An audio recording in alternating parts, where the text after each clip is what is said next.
Hello and welcome to the Junkyard Love Podcast.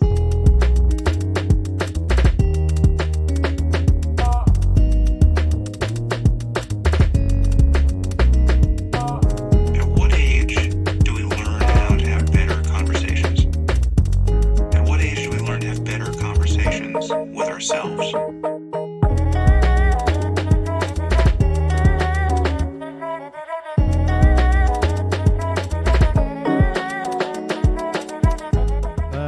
Ahoy, Junkyard Lovers. It is I, Darkwing Duck, the host of the Junkyard Love Podcast. I'm happy you're here. Today's episode is a special one. It is the last episode in the original Junkyard Love podcast studio. I've changed situations. I've moved scenarios. The podcast will certainly go on. Things will be business as usual. So to kick off our business as usual, I'm going to give you a recommendation. Today's recommendation before we get going with the episode is in the form of a 27-minute long YouTube video. It's fantastic. You could just listen to it if you want, but there's lots of cool animations on it as well. It's from the After School channel on YouTube, After Space SKOOL School. It's called Living in Survival versus Living in Creation, Dr. Joe Dispenza. It's great. I really benefited a ton myself, healing from my depression, changing my thought patterns, not living in the same lifestyle and living in the same downward spiral that I seem to have been caught in. Dr. Joe Dispenza helped me a ton. A quick little bio on Joe Dispenza. He's an international lecturer, researcher, corporate consultant, author, and educator who has been invited to speak in more than 32 countries on 5 continents. As a lecturer and educator, he is driven by the conviction that each of us has the potential for greatness and unlimited abilities. In his easy to understand, encouraging, and compassionate style, he has educated thousands of people, detailing how they can rewire their brains and recondition their bodies to make lasting changes. Doesn't that sound good? Check out some of his stuff. After School, Living in Survival versus Living in Creation, Dr. Joe Dispenza. Now, let's get it brackin' with the wonderful, the charismatic, the friendly, the great storytelling, the joyous Connor Anshutz. Yeah, I wonder do you think voicemail, like with technology advancing, do you think that voicemail will ever go away, or like phone calls will ever go away? I think it's going to change. Personally, I think, it's hard to think of because be like the Indians trying to think of cell phones now. Oh God. Yeah. Just some form of communication besides smoke signals. And writing letters are like, oh, fuck, that's alien technology pretty much. But I think it'll probably change somehow. Like, I know Elon Musk wants to do the chip. Mm-hmm. So then you can't get away from it. You're like, this motherfucker's screening me. I can hear him thinking that he doesn't want to answer the phone. Yeah. Yeah, I mean, that's the thing. Elon Musk with Neuralink, he was talking about like we're eventually going to get to the point where we are like telepathic in a way. Yeah. That's going to be so weird. And you can't hide anything. It's all right there. It'll get to the point because then you can't hide your thoughts once you're chipped and linked in. I'm afraid that we think that we understand consciousness more than we do when we lean into these directions. Yeah. You ever think that? Because I don't, like, we don't really understand thoughts. Like who we are, our identity, like what the words we say out loud does not correlate with the shit that's in each of our minds. Like, I think crazy shit all day, every day, all the time. Yeah. And like, if that was they're like, well, that's who Jake is. They'd be like, oh, fuck. Yeah. Because you have those, the pulling of the darkness, I think is what it's called. Something like that. Where, like, when you're driving down a road at night and then you're like, I want to swerve to the right into these trees. And you're like, oh, fuck, no, I don't. Yeah. Intrusive thoughts. That's what I call them. Yeah. Yeah. Pulling of the darkness. I think it's like that or something. It's roughly that.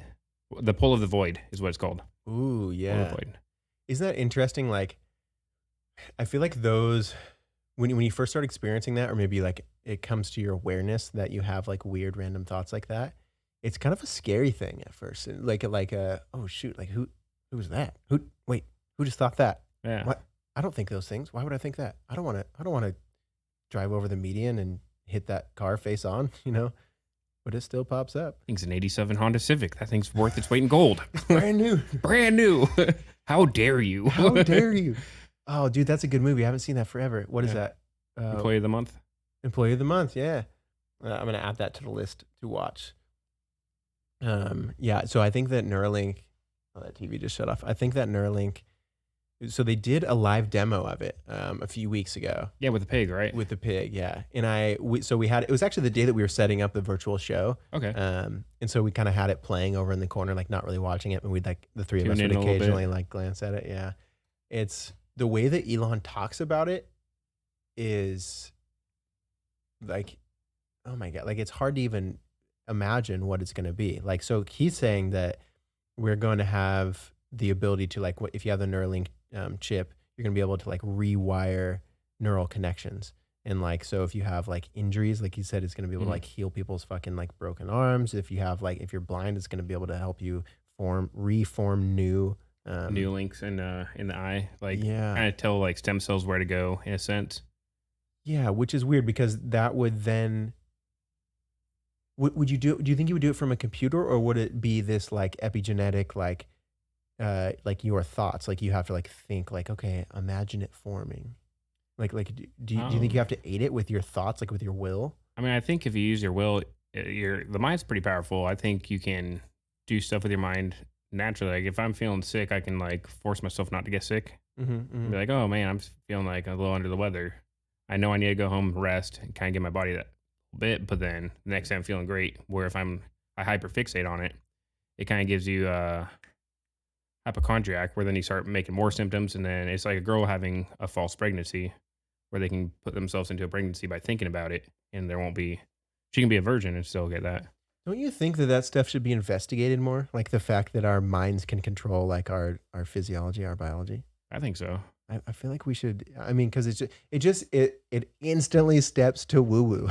Yeah. Though, so like any scientist is like, I'm not going to ruin my career by touching that. Looking into this, yeah, yeah, it's gonna make me look like a loon or something. And yeah, I think there's a lot of stuff that medicine should touch on, like mushrooms with the stoned ape theory.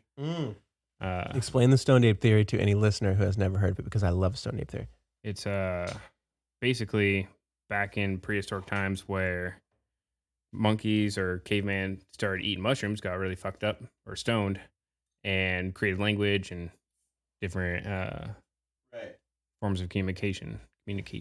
Yeah, like it just seems to make sense, right? Yeah. Because if we evolved straight from apes, like we are so different than apes, though, is the thing. Like we were just talking before this, like we have kind of, yeah, we're at the top of the food chain, but we've kind of like we're out of the food chain now. Like it's like we're able to affect whatever we need to on the food chain, and we're now this thing that's outside of it. Like we're not just predators. We can, if we want to, we could kill all the whales. Yeah. Easily. They can't come on land.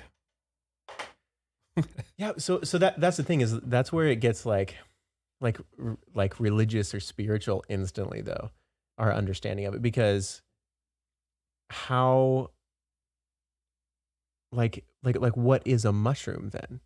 Like if we got out of trees, we're monkeys. Mm-hmm. However many years ago, what 200,000 years ago, 400, like I'm not quite too sure on the exact date, but yeah. Yeah, I feel like I sound really Definitely stupid when I try to go exact, but it's before BC. So yeah, yeah. But so we start walking around, and we're trying to survive. We get out of the trees, and we start turning over cow pies. We start eating food, and eventually you just eat a shitload of mushrooms, and it sends you to another planet, but you're still physically here. Like, I don't know if it's like the birth of consciousness, or if it just fueled what consciousness was already going towards. I think it's proven that in PTSD, mushrooms, psilocybin rebuilds neural pathways in the brain through people with depression and PTSD and stuff. And so it could maybe link up different neurons and react in that way. Yeah. So that's crazy though, but it's so weird though, because how does it have the I'm trying to pour this beer too. Oh, no. How do we have the guidance? Like, what is it? Can we just say nature or biology is the thing that tells? Okay. So if we're not using, we're monkeys, and we're not, of course, we're not using conscious thought to be eat this mushroom and then okay, form new neural pathways so we can be the most epic species ever and we could get all the other animals. It's what gives it the nudge in that direction? How does our brain or whatever it is know to go in the direction of intelligence? You know what I mean? I think it could have been with the dolphins and pufferfish. just animals like to get high, not like cats and catnip. Monkeys are probably just like, man, have you tried these, Jeff? These things are great. Look at Jeff go. Jeff is super high. Yeah. And then it's like been hundreds of years and they're like, oh shit, we are super sophisticated now. Like you're talking. Time of Rome has arisen. Yeah. They're halfway through being gladiators before they realize that we're so intelligent. Yeah, it's so fascinating. I really like the stoned ape theory.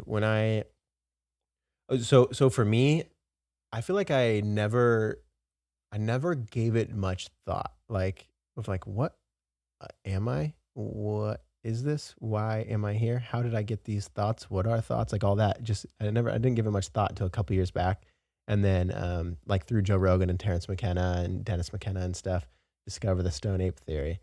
And I feel like the more I listen to it and the more I hear just like people explain it in different ways, it starts to be like, damn, it seems like it makes sense, man. Like what we are is we started eating a bunch of like psychedelic substances and they expanded whatever our consciousness is. If consciousness is kind of like the, let's say, leader of evolution or something, for us at least, it started like just feeding that and amping it up. And we were just tripping fucking balls. Flying a rock through space. Yeah. Seems about right. Yep. We are flying on a giant space rock, and we forget that. Puts everything in perspective. I know. I love feeling small. Yeah. It's Makes like you feel big at the same time. Yeah, it does. Like, I'm walking up here. I took this bread and turned it into beer, enjoying it. Along for the wild ride. Yeah, because we really are something different. You know, humans are something different because we're all the other animals, to us anyway, as far as our understanding of them anyway, is they're just like, they're getting comfort, so safety. It's survival. They're still stuck in just survival. They're just trying to eat and fuck and eat and fuck. And we have this, I mean, we still just pretty much want to eat and fuck too. Yeah. But we have this like way more complicated, like we have this insane pursuit of like technological advancement and stuff. Do you think that we humans are the organic bootloaders of AI, as Elon Musk says? Yeah. I mean, also, besides Elon Musk, there's other scientists, I can't remember the names right now, who also believe we're like in a matrix. Yeah, like a simulation. Yeah. All part of the simulation. So it could be that we are the precursors to AI. And once AI comes online, it's supposed to evolve at such a rapid rate where what took us millennia will take them like hours to evolve to the next conscious. Then it's Skynet time, baby. All right. Wait, what's Skynet? I'm spacing on Skynet. Terminator. Oh, yeah. Okay, right. I just actually, so I had never seen Terminator until, I mean, it was just a couple months ago. I knew of it though. Like, it's like you can't not know pretty much everything about Terminator, even if you haven't watched it. But I just watched it not too long ago. Yeah, I don't know, man. I think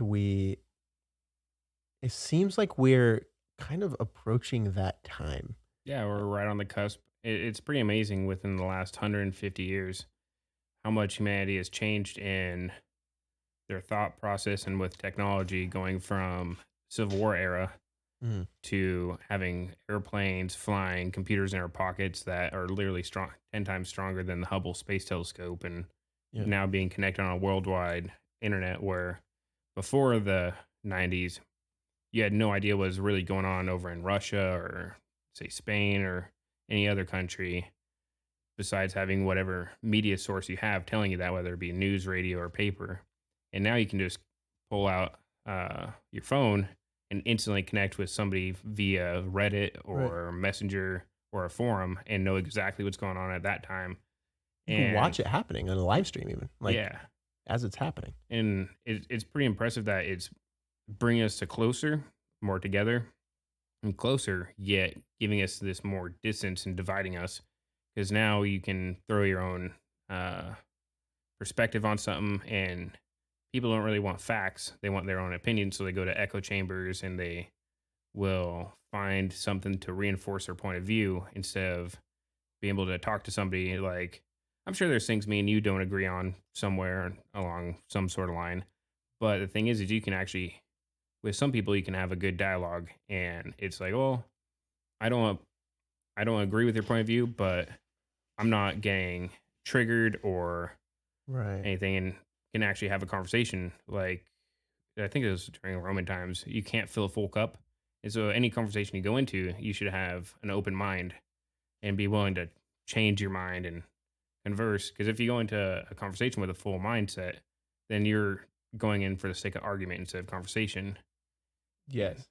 Dude, So, but that was brilliantly said. Actually, I feel like how that about that? that last set. No, I feel like it was because right now we need those sort of like thoughts too, because we're such in a tangle right now. Yeah. I mean, we're whether we're on the cups of something crazy as a species or not, like we are doing things that we don't realize that we're doing. Like so many people are coming because we're just being like just cram fed with information. Like we're addicted to information. Yeah, it's coming at you at such a fast pace where what's the next thing? This, and this. And just like 2020, it's always one upping itself.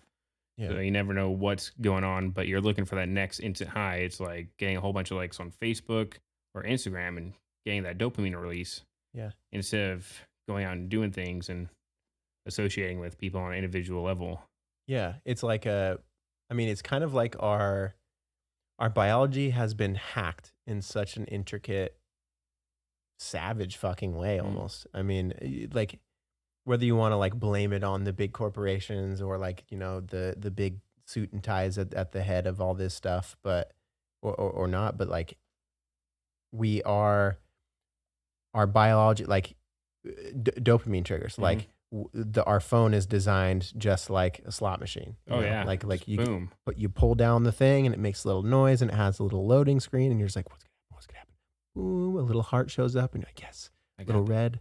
Yeah. And it's like, but it's difficult to do, but I feel like once you start noticing, you have this awareness of What's causing it? Yeah, of like okay, what are my emotions and how, why am I excited? What does it mean to be excited? Like, well, we have neuroscientists who have proven and narrowed these things down. It's like, okay, it's a brain's neurochemical release. Like it's these chemicals. Like you can have someone connected to like a neural net or something. Yeah, like have that thing on their head and have them on their phone, and you can literally watch which synapses are firing and not pinging off. Yeah. Well, it's just like in the movie industry. If you're watching a horror movie, look for the color orange or yellow, and that'll give you a telltale sign of when like something's going to happen because it causes stress in humans. The color orange and yellow as a visual reception because it's like a danger sign. And so if you watch like a horror movie and you see like yellow lighting, kind of that orangish yellow, something's going to pop out soon or something's going to happen. I've watched a whole bunch of movies, horror movies, after learning that, and I was like, oh well. Boom, something's going to happen within the next so much, or else if it doesn't, it's just like you can tell that's a buildup for suspense. Right. And then the next scene's probably like when the murder is actually on screen, it's probably red. Yeah. It's like chasing. I mean, if you think of like solar plexus and sacral chakra, I think is yellow and orange as far as chakras and the energy centers in our body. Mm-hmm. I think that you'll see, I mean, you can even see it on Instagram and stuff. Like people will post these like this chakra yellow is correlated to these things, and it'll show you kind of like instances in your life or like feelings that you get or emotions or whatever. I mean, it's interesting how much of that stuff starts to overlap. Like, you see orange and then it makes you feel like this anticipatory feeling. Robin's egg blue starts making you calm down and relax. Yeah, man. It's interesting. So what's going to happen when we solve ourselves to such a degree that because that's the thing is the beauty and mystery of life are both intertwined. Like not knowing is the wonder of life. Like wonder is what makes this so great. Yeah. But when we take away all the wonder, it's kind of hard to envision what's on the other side for us. Well, I think that's one of the really good things about being human is that you have the opportunity to go out and pursue things that you really like and that you love and not knowing about it. And then when you dive into a subject you get really passionate about, and it just gives you the dopamine and serotonin that the body craves, and you can really, like I said, hyperfixate on something and learn about it. Yeah. When it kind of levels you up too. Yeah. It's like the more Like the more knowledge it's hard to see and it's hard to quantify because in the middle of learning it, you're not thinking of your life as like on this big timeline. But Good way to it, kind of disassociate and disconnect. yeah, yeah. Oh, it's so interesting. It's crazy that I don't know, man. It does seem like we're speeding up with everything. Yeah. Everything like Moore's law, everything is going so much faster. But sometimes I just fear that we're going in the direction that I fear that we haven't figured out exactly what we are or what we're trying to do before we have sped in this direction. Like, look at Lex Friedman was talking with Joe Rogan on a podcast a couple of days ago, and he's basically talking about bees. Like, Mm-hmm. to the individual bee, I don't think that they have a comprehension that they're like in a hive on a world, making honey. What is the bee doing? Like everything they're doing microscopically throughout the day, yeah. But like, what are they ultimately doing? They're making honey. That's what Yeah. bees do. But like, what are humans doing? Like, we're making AI. Like, Yeah, what, we're kind of the technology. precursor to that, just building up, refining the wheel and refining it till we pretty much end up like Wally in the Wally world, just Yeah. in these sweet chairs, living life, Oh my eating. God, that's way sooner than we think. I think. Oh yeah, KFC already has the Krispy Kreme sandwiches, fried chicken sandwiches. Life is good. Dude, I forgot about those until right now. Have you had them yet? Have you No, had it? not yet, sadly. I want to try it. I think it'd be fucking delicious. Chicken and waffles, pretty much on a sandwich. Yeah, it's funny that so we eat like, I always thought the chicken and waffles was a weird combo. And then someone's like, bro, you eat bacon in the morning. I'm like, Bacon, what? bacon and pancakes. Yeah. Or making bacon pancakes. Making bacon pancakes, Make a making little pancakes. pancake. First you make bacon, then you make a pancake. Bless it. Yeah, man, it's interesting because I watch too much YouTube. That's for sure the problem. But I just have intuitions and feelings, and I don't know. I can't fully explain it, but I feel like whatever the singularity is, or whatever they thought that it was going to be, it will happen while you and I are alive. Oh, I yeah, really feel like that. I can definitely see that coming to fruition. Yeah, it's probably gonna be fucking tomorrow or something. I'd be fine with it. I'd be chill Take with us it. away. Call me home, Jesus. What if humans? Okay, I always thought of so now we have this like rush, like people like Elon and stuff, like trying to get off the planet, Mhm. right? So what if what we're trying to do is we are just part of biology. Like we separate to make civilization work, we separate everything and we call it like beer bottle, glass, table. So it makes sense and we could have a culture.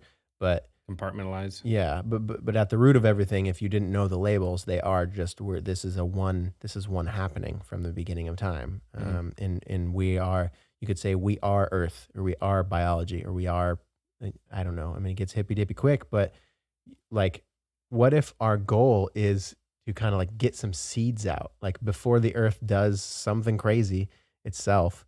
What if like we are the seeds? That's actually a theory. It's on. I can't remember. I watched it on Kyrgyzstan. It's a German educational thing on YouTube. Really cool. They put it into really bite-sized information and they animate it with like little birds and stuff. And it talks about each step of civilizations coming through, and we're right below where the next step would be to get as much energy as we can harness, which would be to create like a level 3 society or something like that, where you harvest the energy straight from the sun.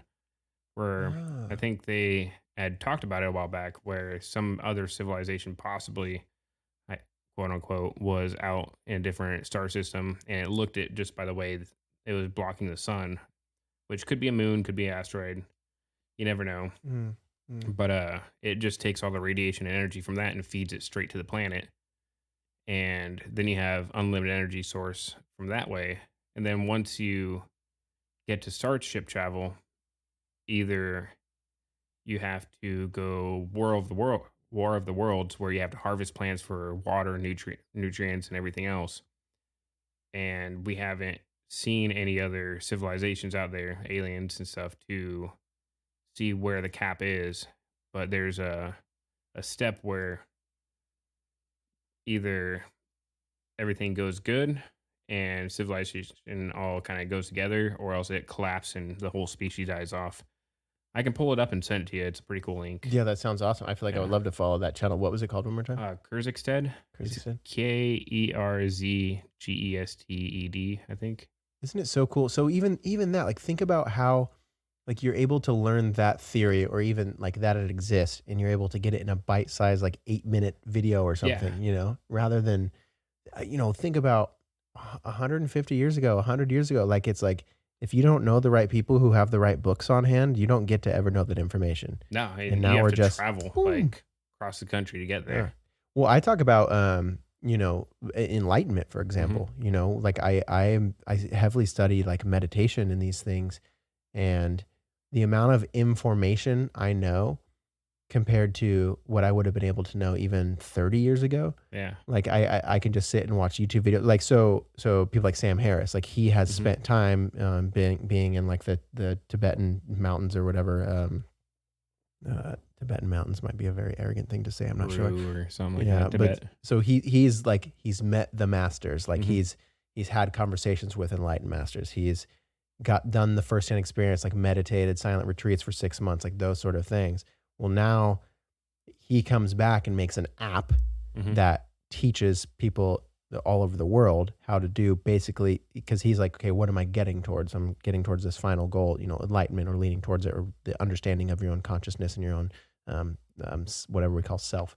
Yeah. But the fact that I'm a fucking 28-year-old DJ from Kelso, Washington, and I'm able to like massively learn a lot of the same things that he spent years and years learning. In a And short then amount of 30 years time. before that, you'd have to devote your entire life to even get like what I am able to learn in one day of just like hardcore, like studying his app and his lectures and his conversations with other like Buddhist monks and stuff. Gurus and everything. Yeah. Like, what I'm able to learn one day is 40 years of work for a lot of people. You know what I mean? Like, again, you got to put in the time with meditation because you have so much stuff to unwind. But yeah, it's so clear that we are. So, okay. So what about this, Connor? Time. Do you think that time might be, because that's what's happening here, is time is getting less and less like important? Do you think our next step, when we like take the next big jump, are we going to somehow, it's hard to conceptualize because our reality is formed by our five senses and time and gravity and those sort of things. But what if we're like, our intelligence has just not figured out how to like get over the evolutionary step of time? I mean, time is kind of like a concept in my mind. Yeah. When, just say, like, if you're really happy and you're hanging out with friends, time goes by really quick. And so it's all relative to what's going on around you. And like, when you're young, you're wanting to be old sooner than you can. But then when you're old, you're like, man, I wish I would have just slowed down a little bit when I was a kid and spent more time doing this and this, because I could have gone out and played with my friends at this time, meet up at the Transformer box or the corner of the street, go play some baseball or skateboard around and do kid stuff like bags of poop on fire people's porches, just all day, just good things, depending on who your neighbor is. But I think that people need to just realize what's important to them, and then they can kind of more so focus on it. And then I think when you cherish something and you really focus on it, time goes by, it seems like, at the right pace. You're not like, you enjoy it, so it goes by quick, but you're enjoying every moment of it, and the little things are making it count. So then you create the memories, which makes it seem longer. Yeah, that's true, because it seems like the right thing to do is almost like this, you're kind of just not caring or unaware of time. Like, it's not really that it slows down. Kind of bopping through things. Yeah, it just is. You're just doing the thing, and time happens to be through the motions. Yeah. That's so interesting. I It's wonder. like going to work at somewhere and every day is the same thing, and then you can't wait to get off work, and the weekends never seem long enough. Yeah. Northwest Hardwoods. Yeah. Lumber mills. Yeah. Oh yeah, I don't miss that job. Nope. Yeah, but yeah, dude, that's so interesting. I wonder if, well, because so when it comes, so Einstein's theory, Relativity. yeah, so I'm wondering if we're like on the edge of a big physics breakthrough, but we're going to learn that it's not so much like, okay, so quantum physics. Okay. We zoom in, we keep zooming in, like what, like physical reality, but just like keep zooming in, like we keep zooming in and we keep just finding more stuff. The Like better your micro to microscope, macro. yeah, and you keep zooming out, and the universe keeps expanding, just like the Grand Theft Auto. Like when you're playing Grand Theft Auto and you discover more of the map, it just keeps highlighting itself. So far, every time we zoom out, it just keeps getting bigger, and every time we zoom in, it just like it's deeper and deeper. There's more stuff here. There's more stuff here. There's more stuff here. Everything big is everything small, and everything small is everything big. So what if here's a new physics gesture.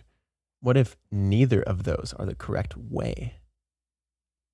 I don't know where we could go from there, but it's like, instead of zooming in or zooming out and advancing our technology to get farther or look more in depth, like what if it's somehow neither? I don't know where I'm going with that really, but it's just I mean, like, you could be going towards like more energy conscious way instead of looking at the physical world, looking at like an energetic world, like doing chakras and stuff, and yeah, trying to look inward and using the energy.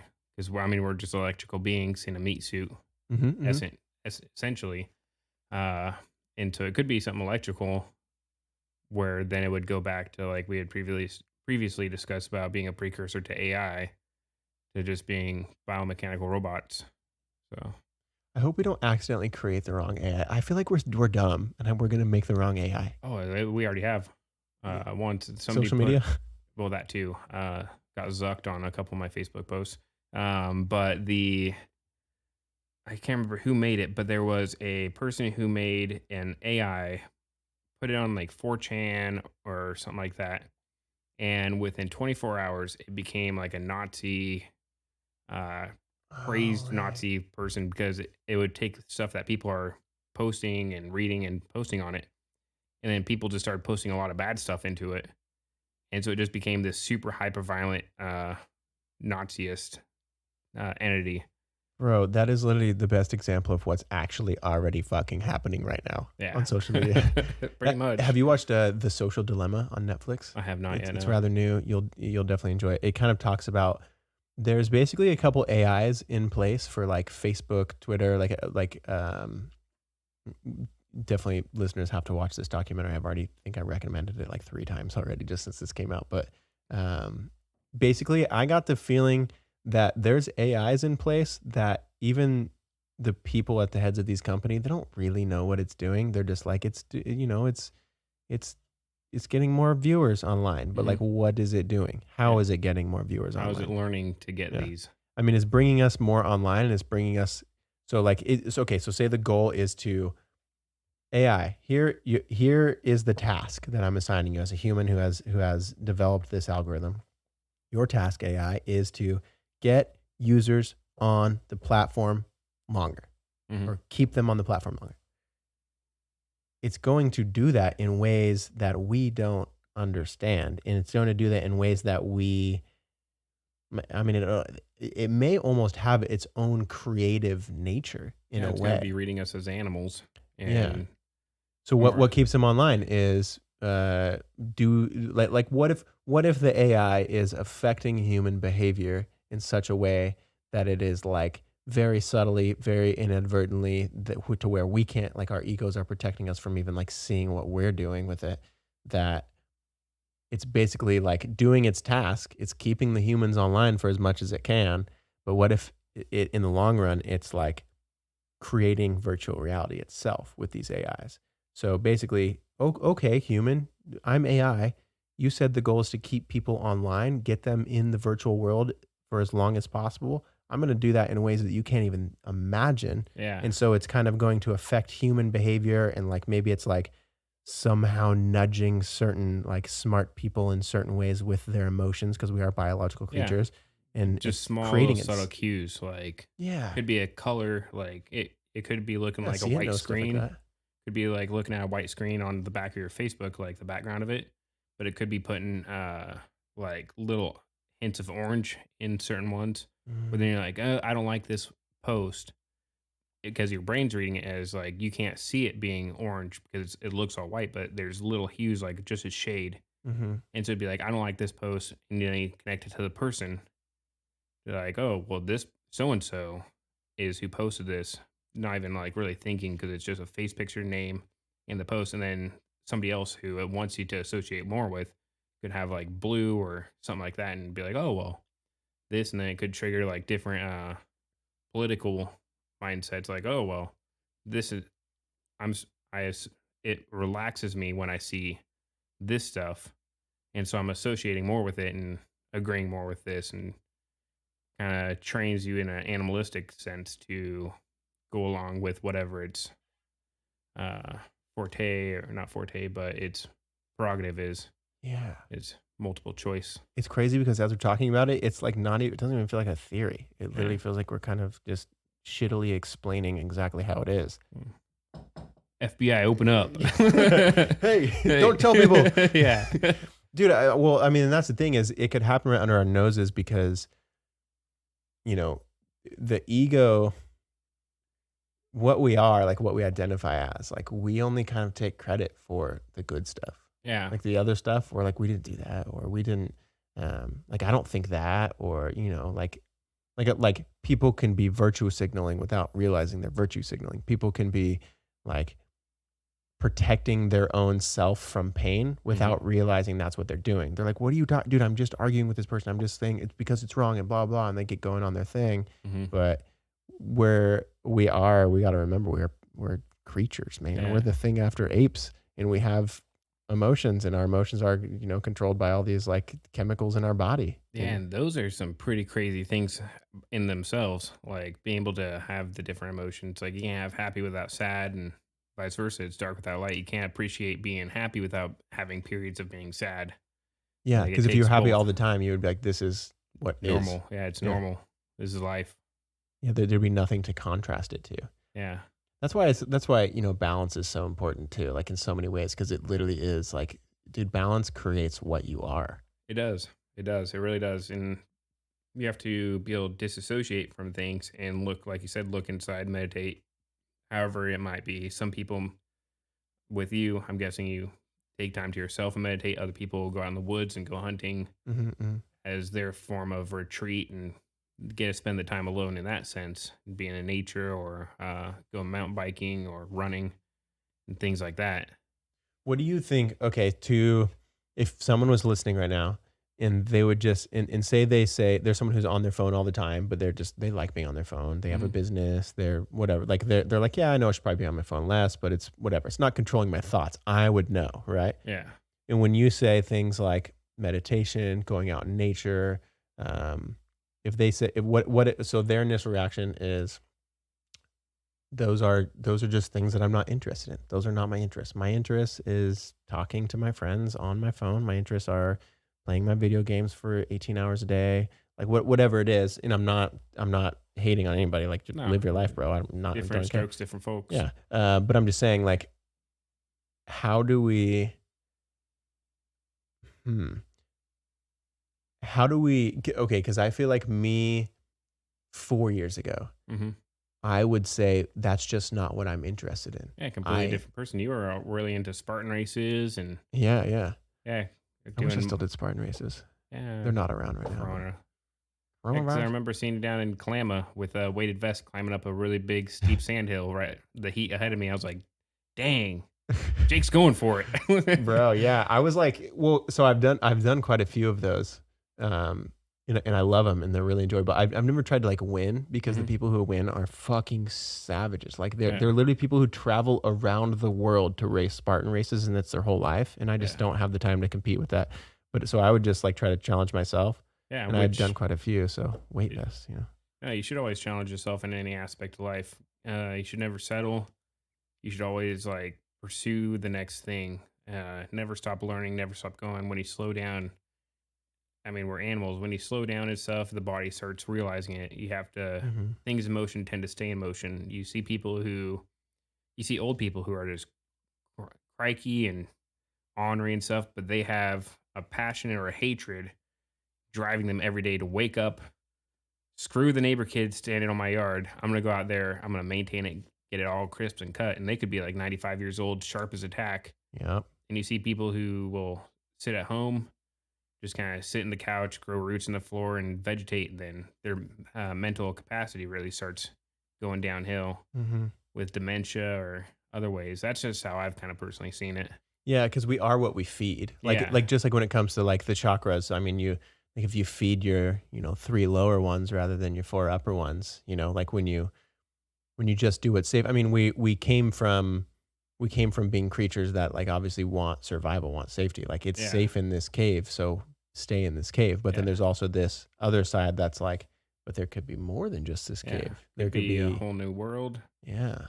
No, it's a pretty wild thing to kind of think about. We have a call to adventure within us. Yeah, it's much needed.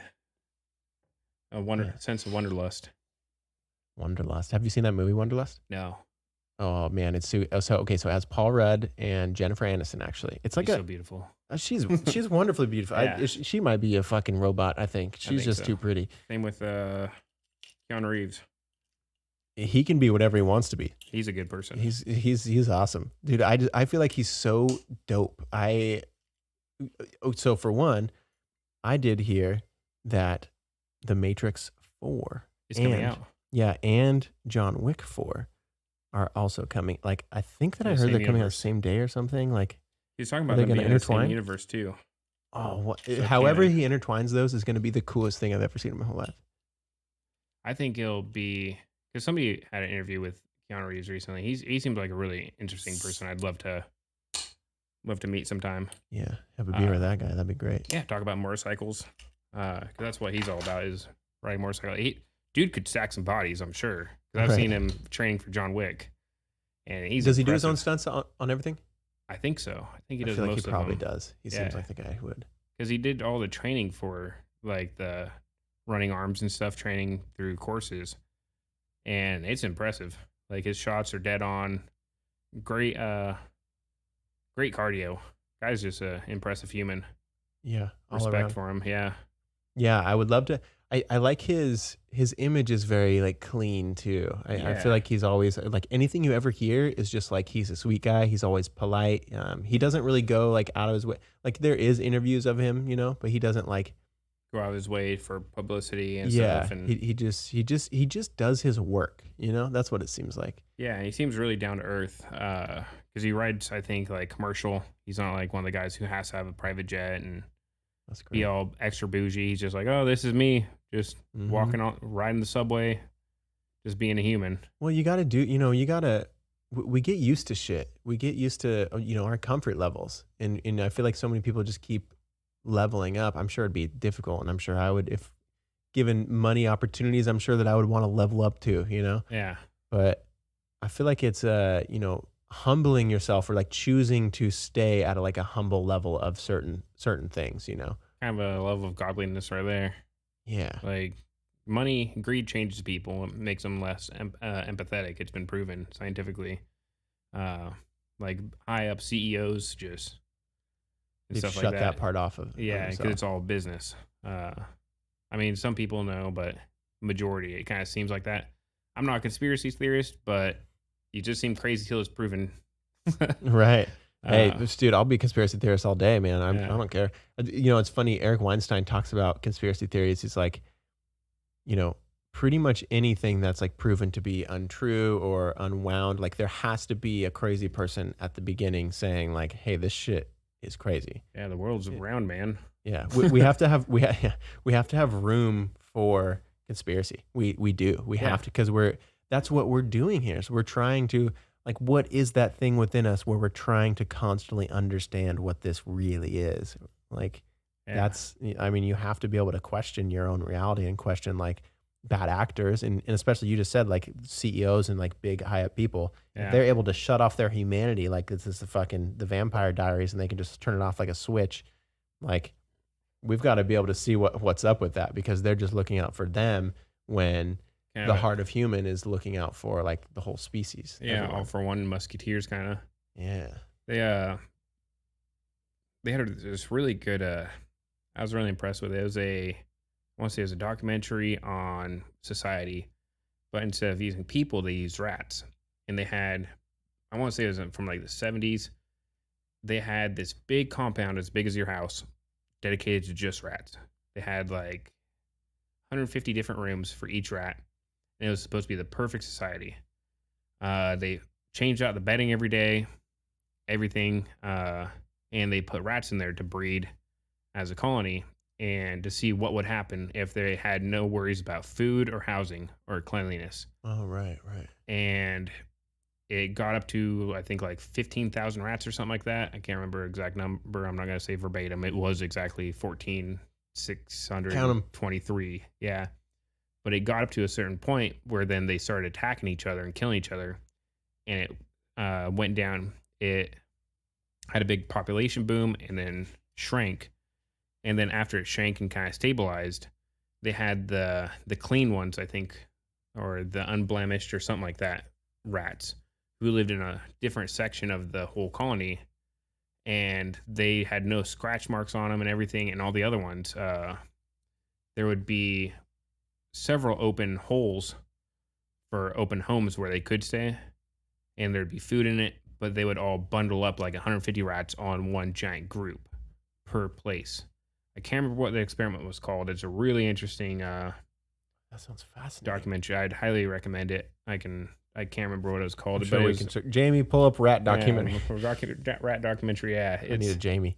Yeah, I want to say it was during like the 70s though, is when they did it. And it was a huge compound. Like, so what does that tell us then? I mean, because that could, so what does it tell us about rats? But what does that tell us about, society. Even humans? Yeah, society. Yeah. Like, is beauty a thing there, or were the rats that weren't scratched up and stuff, were they just maybe like more logical? Like in my head, I'm kind of thinking like the ones that weren't scratched up, maybe they were like the monk, like among the rats that were like, this is nonsensical, sensible. We need to, Yeah, and they weren't all they didn't cram it either. It wasn't as highly packed in the other houses, or I say houses, but whatever the rats were in. It was a lot fewer, and they had a lot more open area. But all the other ones were all scratched up and stuff from fighting, and so it could be a lot of different things. I hate using because it's a filler word. I say like very often, my friend. It's just those dang speech patterns. Well, we don't know what we're gonna think until we think it, man. I don't know what I'm gonna say next. I just blurt it out usually. I'm just like, yeah. That's the beauty of a podcast, is it's like you don't know what you're gonna fucking say, man. Yeah, I'm just gonna say it. It's all right. Get a whole bunch of hate mail after this. Be like, man, Connor's getting canceled. Yeah, Connor's canceled. He's gonna all the scarred up rats are gonna fucking send you hate mail. Can't believe you're talking bad about rats. No, I'll have you know, I grew up in the scar section. Yeah. Thank you. It's struggling. It's been so difficult for me and my family in this rat house. Yeah, that's so interesting though. Okay, so what do you think? Do you think it was more of like do you think beauty had a thing in it? Like, is that something? It did. I think it did have a little bit, but I also think that misery loves company is a really popular saying, and it's true. It's completely 100% true. Misery does love company. When you're miserable, you like to be around people who are also miserable. You listen to sad music. You kind of disassociate from people. You isolate instead of like doing things that make you happy, like running, getting exercise, healthy body, healthy mind. And I think that in that rodent society, people don't really like saying rats as rodents, but flora, fauna. But I think that they kind of bonded together in a mutual setting where they just didn't associate with the other class. I think it kind of made a different hierarchy in the society of rodents. Yeah, man, that's so weird. Isn't it weird to think too, just like humans, like, I guess we see rats. We just think of rats and like, okay, they're the same species or type of rat. Like we can put rats from Zimbabwe. We can put rats from Australia. We can put rats from America. We can put rats from New Zealand and just put them all in their rats. And so they'll learn how to coincide. But I feel like they wouldn't. They'd probably fight. They'd probably, because like if you put two different fire ant colonies together and you mix them, dump them on top of each other, they'll kill each other. Yeah, but also some other ants you can take an ant from France and ant from other place and you put them together and they're instantly perfectly fine. Yeah. Oh man, it's so interesting. I wonder what causes that. And that's the other thing is we're always trying to understand things we can only understand things up to our knowledge. And we're also trying to understand things as it compares to humans. Yeah. Like where, like what is it? How does it based on learn? How does it affect me in a way? Like how can this benefit me or it's like the African gray parrot's one of the only other animals that has been able to ask a self-identifying question. What was it? What color am I? That would almost be, that's almost like an AI talking, right? Yeah, it was in the 60s or 70s. You got a big old spider there, buddy. Woo! He's like, you guys are talking about ants. That was not very Buddhist-like. No. But fuck that spider, bro. I get a good amount of spiders in here. Yeah, it keeps me on my toes. It's actually cool because I'm someone who used to be afraid of spiders. Not in like a screech like a girl, but I'm just like, I'm not the guy to kill the spider. I'm not going to get the napkin. I'm gonna be the almond part of my brain, the fight or flight, reptilian brain. Yeah, it just gets turned on. Like I used to actually like feel my heart rate getting faster when there's a spider. But then I actually, over the last few years, I started like literally just like sitting with it. Like, okay, yeah, that's a spider. Like what, if it bites me, I'm in trouble. Well, I mean, a lot of we do have deadly spiders up here in the Pacific Northwest. Black widows. Yeah. But I feel like allowing just seeing a spider to like let my fight or flight response turn on, like that started to piss me off. I was like, dude, what? I'm not going to let a little spider who likely is not going to hurt me. Like, I mean, for the most part, even if I see him in my house, I could probably just walk away and I'd probably never see him again. He might crawl in my face and my mouth when I'm sleeping. I don't know, but all you're doing is making spiders stronger, man. It's scientifically proven. What, when you kill a spider? It makes them stronger? Yeah, because any spider you kill makes the ones who hid better more likely to breed. And so you're just strengthening up the spider species. I fucked up. Yep. I'm sorry, bro. I'm sorry, spider. Super spiders now. Yeah, they're just coming out the walls. Yeah. Is it okay if I do my Bang Energy vapes? Bro, absolutely. All day. Right. Do your thing. I don't mind at all. I would normally, I'm taking a smoke break right now, but I would normally join you with the smokes. Do you smoke weed? No, I can't right now. No. If I get caught peeing dirty, it goes on a federal background for me. I'll be screwed because if I pee dirty, I get my federal license as a merchant mariner credential revoked for drug abuse, and then it comes back if I want to buy like a house later or anything like that. That hey, you lost a federal license for drug abuse. That's so. I mean, I get it. You got to play the game, I suppose, but that is a little silly. I mean, yeah. So, but I feel like in the next couple of years, I mean, there's I think 4 or 5 new states right now that are like proposing to legalize marijuana. Oh, I'm all for it. I hands down any day would rather smoke a bowl at the end of the night than to drink. I'll have a beer and stuff, but like if I had the option, I'd rather smoke a bowl or smoke a joint instead of drinking, because then you don't feel hungover the next day. You can enjoy a joint, flow down the river, and when you wake up, I was talking with one of my good buddies about this when we're doing concrete. It's like, man, I hate this job. I'm breaking my body down. Get chewed out by all these dudes who just they hate their wife and they take it out on you. Yeah, exactly. And it's like, you go home, you smoke a bowl, and you're like, man, this job ain't too bad. That's exactly what it is. That's exactly what it is. There's something about it. Because I'm in the same boat. I would prefer to smoke weed too. It's like, I think it does make you appreciate what's going. It makes you okay with hanging out with yourself, which is really a huge thing. I mean, I think probably a lot of people have discovered that during this quarantine. It's like, because a lot of people have been smoking more, and they probably realize like, dude, hanging out with myself, like, as long as you don't get too blitzed, like reading a book or like listening to like an informative podcast, I learn. Like we were talking about ADHD before, Yeah. like learning the way you learn. Man, if I have a subject I'm interested in and I like take a bong rip and sit down, like I'll be just fucking transfixed for a few hours. I'll be Yeah. writing notes. I'm just so much more in I depth do the with same it. thing. Watch documentaries. I just Oh yeah. take it all in. I just vegetate and I watch. Mm-hmm. When I was working for the city of Des Moines, they probably won't like that I say this, but I would wake up in the morning, smoke a bowl. It'd be either sunny in the morning or raining, and rainy days would be like, oh man, it's raining, kind of crappy out, and I would just stand outside, and be like, man, this is kind of relaxing, hearing the rain Yeah. go by, smelling the petrichor, and just enjoying like the moments as it comes to you.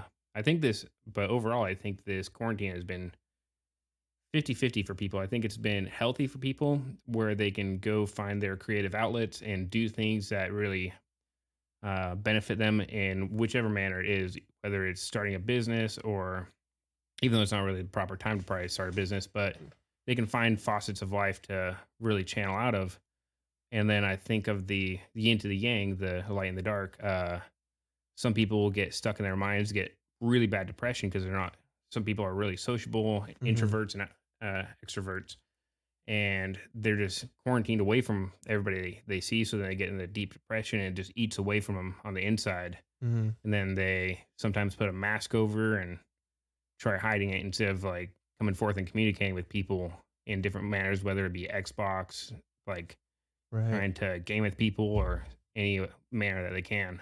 Yeah, no, I totally agree. I mean, that's why at the beginning of this quarantine, I'm actually my natural state, I'm very introverted. I have, I have like when I'm not feeling like my anxieties and those sort of things, when I'm on top of my game, I have my exterior extrovert functions are sharpened.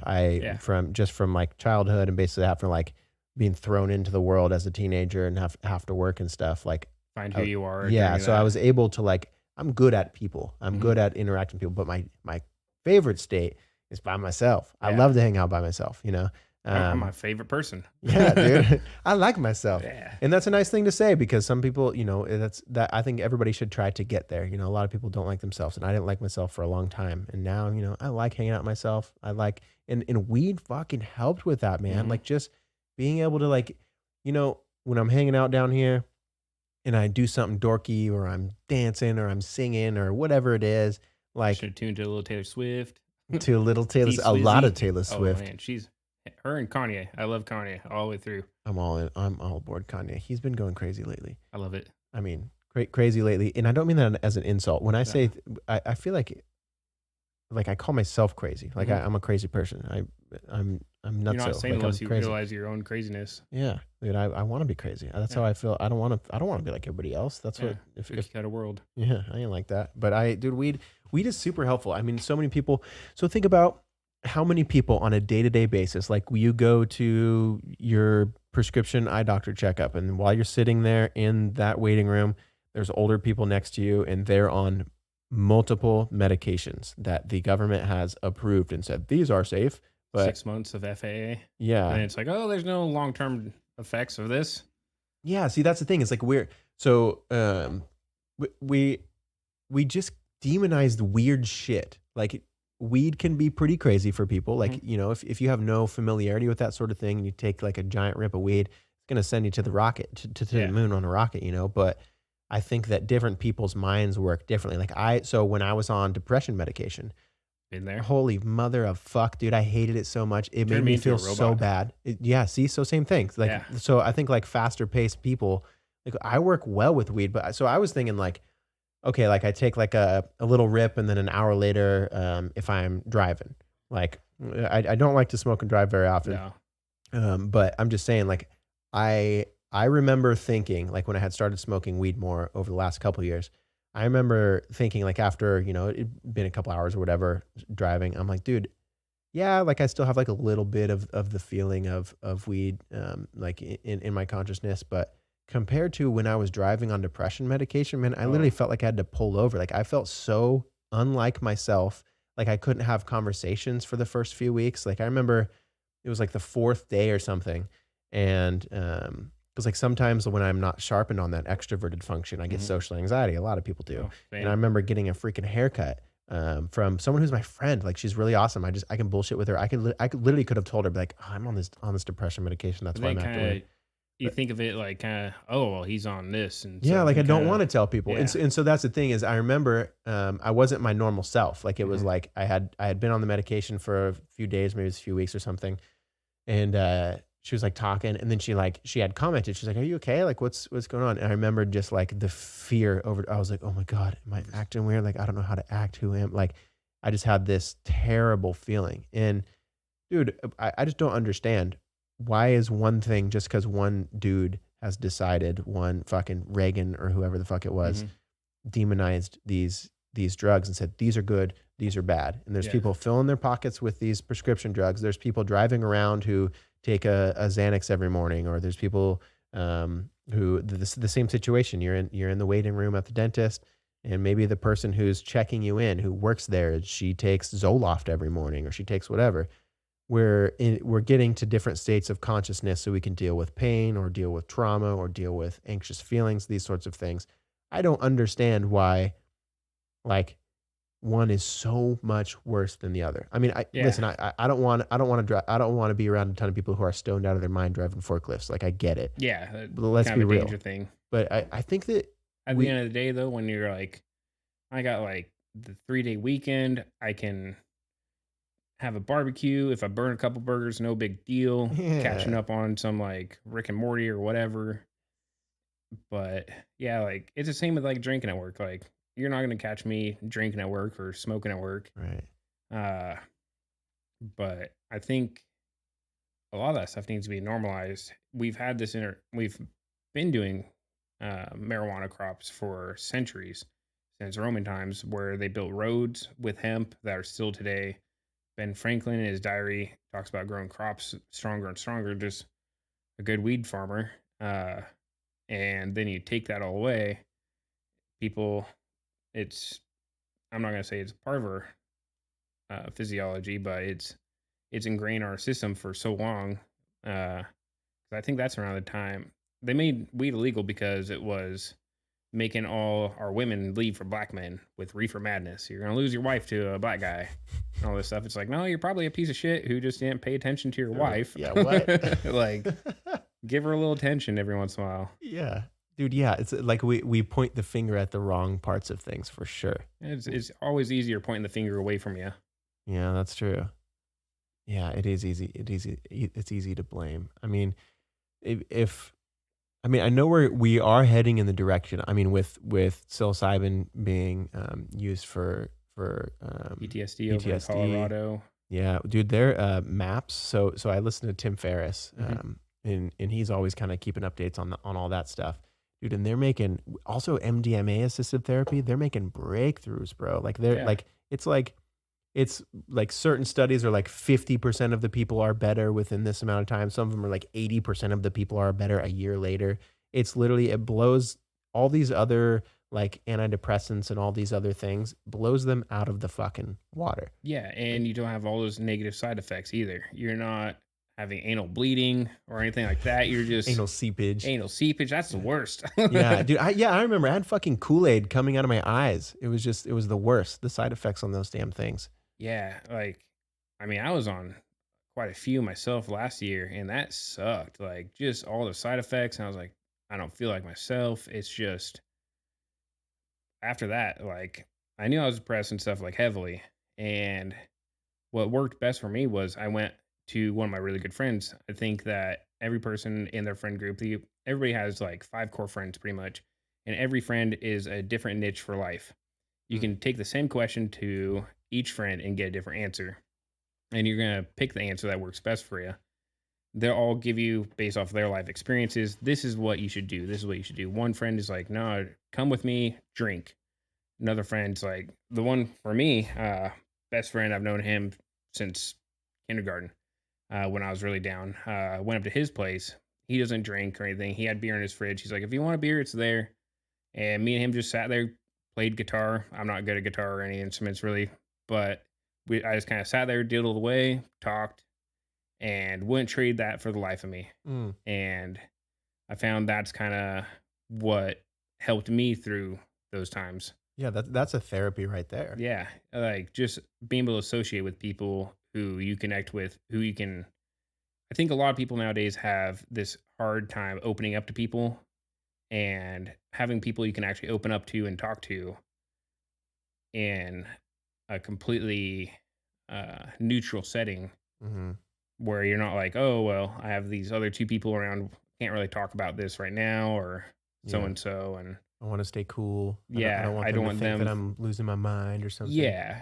And having that level of trust, like, oh, I can actually trust this person to confine in and uh, give me their best point of view and then reflect on it. It may not be like the point of view you want to hear, but it'll be a point of view Hmm. that sometimes you need to hear. Yeah. Yeah, dude, that's an important. I mean, we we.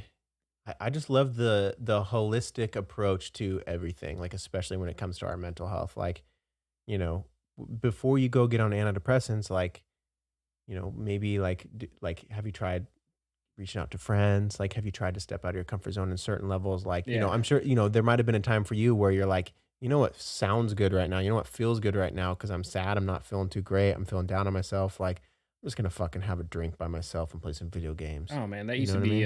that used to be my go-to whenever I was depressed a long time ago. I would go out in the woods by myself. I'd get a bottle and I'd drink it. Yeah. I Did just that help for you or that didn't? it internalized a lot. Okay. That's just like my psychology is I used to internalize a lot Hmm. and uh just kind of I wouldn't express anything to anybody. I'd just be like, "Hey, I'm going camping this weekend." And then I would just kind of leave it as that and they'd be like, "Oh, cool, where at?" And I'm like, "Oh, I'm just going somewhere." Just kind of leave it vaguely. Then I just Mm, dip off in the woods unbeknownst to everybody else and I just hang out by myself and right. drink my sorrows away. And now I'm like, well, that's definitely an unhealthy Yeah. That's not coping working for me. mechanism. Yeah. Yeah. Yeah, see, we were talking about. I had my friend Brian Andrew on a couple nights ago, Hmm. and we were talking about just those different things that we do, like our defaults, like what I used to do. Like, I was like had terrible anxiety and was like incredibly depressed and had like just miles of self hate for so long. Like, and my thing would just be like bawl my eyes out, panic attacks at home. But I told him like my homie texts me like, "Hey bro, how are you?" My Hmm. response is, "I'm good, man. How are you?" Yeah. You know what I mean? Like, it's like a An wonderful automated. opportunity. Yeah, and now it's like, dude, like my relationships with my friends are just like, maybe we'll go grab a beer, but we're Hmm. gonna talk about this shit. And I'm just and like we don't know what we're gonna say. We don't know exactly the right thing to say. We don't Yeah. know There's we're never a just right thing. yeah, you just get it out. And like the truth of the matter is a lot of times it's like when you just talk through these things, you learn that like your homie just loves you, man. And they're Hmm. like, fuck, man, that's okay. I go through my shit in this same way. It sounds like you're going through it. That's all right, bro. What do you need? What do Yeah. you You want need? to go for a run? You want to Yeah. like get out, like go for a drive, Yeah. whatever it may be. Uh, just to get you out of the mindset, whether it be, yeah, I'm depressed and stuff, and then you may not realize that you're social isolating and you have somebody external, like my stepsister went through some stuff. I went over there and I was like, no, you're coming out. She's like, I'm not coming out. I just want to stay here and kind of be in my own misery. I'm like, no, Mm-mm. that ain't happening. Like, yeah, I'm not going to let this happen. Yeah. And so I pulled her out of her misery pit and took her out to a willow. And that's where she started kind of like breaking down to me and crying and stuff. I'm like, That's healing, brother. yeah, That's that's healing though. 100%. I mean, I made sure to poke a little bit of fun at her. She's like, "Oh, what's wrong with me?" I'm like, "Well, you kind of fucked up eyebrows and a big head." Like, just loving things. And she's like, Yeah. "Oh, are you Just serious?" I'm breaks like, that, yeah. "Yeah, it breaks that tension." Just to be like, "No, nothing's wrong." Like, Yeah. if somebody can't see that, like, you're a good person, it doesn't make you any less of a person. Yeah, man. And people will go through their own stuff, but it's the friends who are there to uh, really lift you up and take you out of that hole Mm-hmm. Mm-hmm. are the ones that, like, I know I did some really shitty stuff, I think last year to some people who were close to me, and I'm not proud of it and I've owned up to it and stuff, but I think that you should definitely, the people who are there for you should definitely cherish as good company. Yeah. Yeah, dude, that's so true. I mean, I feel like over the last couple of years, because I really I was like, dude, I got to focus on me. Like, I've got to just figure out what my mind's doing. I've got to why am I hurting myself? Why am I doing these things? Like, Yeah. what I've got to fucking figure it out. And like, I was afraid that, like the last few weeks, I've been going through some stuff in my personal life that's just been really rough, and I haven't been as close the last couple of years with a lot of my homies, Mm-hmm. and it's just such a beautiful reminder that that's okay. Like they still love me because like as I'm going through it, like they're texting me like, "What's up, bro? How are you today? How are you Yeah. today?" Like I'll get 5 different people text me every day, like just checking in, man. How are you? And like there I was thinking that I would just put myself on this island, and I'm like, fuck, I haven't been a good friend. Like crap, I don't think I texted so and so on their birthday last year. Like fuck, I'm such a piece of shit. Like I don't deserve to have that friend there when I need help. Like blah blah. It's like Yeah, no, man, it ain't like that. No, and everybody has their different language of love, whether it's Yeah. giving gifts, time, communication, touch, or whatever it may be. Just having that open, not like open relationship wise, but it's having that open source of communication where you can go like a year or so without seeing your friend. Mm-hmm. And then next time you see him, it's not like a minute has passed and you're like, oh, fuck, man. Yeah. Like, you remember being on top of a Subaru, sliding around in the snow, hanging out, doing kind of hood rat stuff and whatnot. And Yeah. yeah, it's great. Yeah. Good people. We're not measured by like how many days in a row. Like, dude, it's like we're not a fucking Snapchat streak, bro. Like Yeah. we're like friendships are. You know, I have friends who like you don't hear from them for 5 years, and I guarantee, like you just hit them. I mean, look at if I haven't talked to you for a while, you come Yeah. right over and we're right into it, man. It's Yeah. great to see you. I'm pumped to see you. I remember working at a Plan Z, and you're like, yeah, man, you can do pretty much whatever the fuck you want here. You can, I think it was, I want to say verbatim. You're like, yeah, just don't smoke too much weed where people really notice it. If you're gonna have sex, do it in the bathroom. And other than that, grip tape up, and I'll see you in a while. Oh fuck, that's my management stuff. Yeah, I was like, all right, cool, dude. That's so funny, man. Yeah, Plan C's K Shop. That was awesome. Yeah, good times. Yeah, Got wild at the end though. it always does. Oh, it was when that guy was stealing all the snowboards from the pro shop and selling it to us. Oh yeah. And What the fuck? Yeah. I remember Jeremy was all hopped up and like all stressed out, and I was Yeah. sitting there watching Monty Python's Holy Grail, and he's like, "You cool? I'm cool. Are you cool?" I'm like, "Yeah, dude, I'm cool." He's like, "Okay, just make sure you're cool about this. We're gonna have like the police raid this guy and stuff." I'm like, "Yeah, I'm cool." And I'd push play, and then he'd start talking about like, "Yeah, dude, I'm solid. Like, I'm not stressed." And the guy came in, gave us a whole bunch of boards, and then got ransacked by the police out back. And I was like, Yeah, "Damn, holy man, shit, wild. I yeah, forgot about that, dude. Isn't that funny? Like, that's how it was too. When I worked at Plan Z, it was, I mean, because when there wasn't customers in there, I mean, that's the thing when you live in a small town. Like some days are busy, and some Yeah. days, and when you're working, you're working. Like so, for me, it's like a customer comes in, like laptops closed, they have my full attention. But Yeah. sometimes it's like just 3 hours before someone comes in. That's just how it goes. yeah, That's actually, interestingly enough, that's when I first started learning how to like produce. Like my yeah." Because I remember intro into DJing was. I remember that. And I remember I still have all your music from your laptop at that point saved on my external hard drive. That's epic. Because you're like, I was like, "Hey, man, I know you got a ton of music. Is it cool if like I just rip it all onto my external?" And you're like, "Yeah, fucking whatever." Okay. And I'm like, "Sweet." So I copied it all over and put Jake's music. I haven't done that in a while. But yeah, I got like your whole playlist to like throw back to or whatever. Dang. And so, yeah, there's some bangers on there. It's so crazy that doesn't seem like it was so. I mean, it seems like another lifetime ago, but I mean, what? It's just 9 years ago, 8 years ago, something like that. Yeah, like that. And then over at Mr. Formal, working Mhm. over there. Oh with yeah, we Phyllis. worked together, Mr. Formal. Yeah. Yeah, that's With Phyllis and Kip went down a different lifestyle. Kib went down a different lifestyle. Yeah, I Damn mean, it. I wish him the best. I really hope Fashion he's Ford doing. Bandit. He's Yeah, in that was- prison.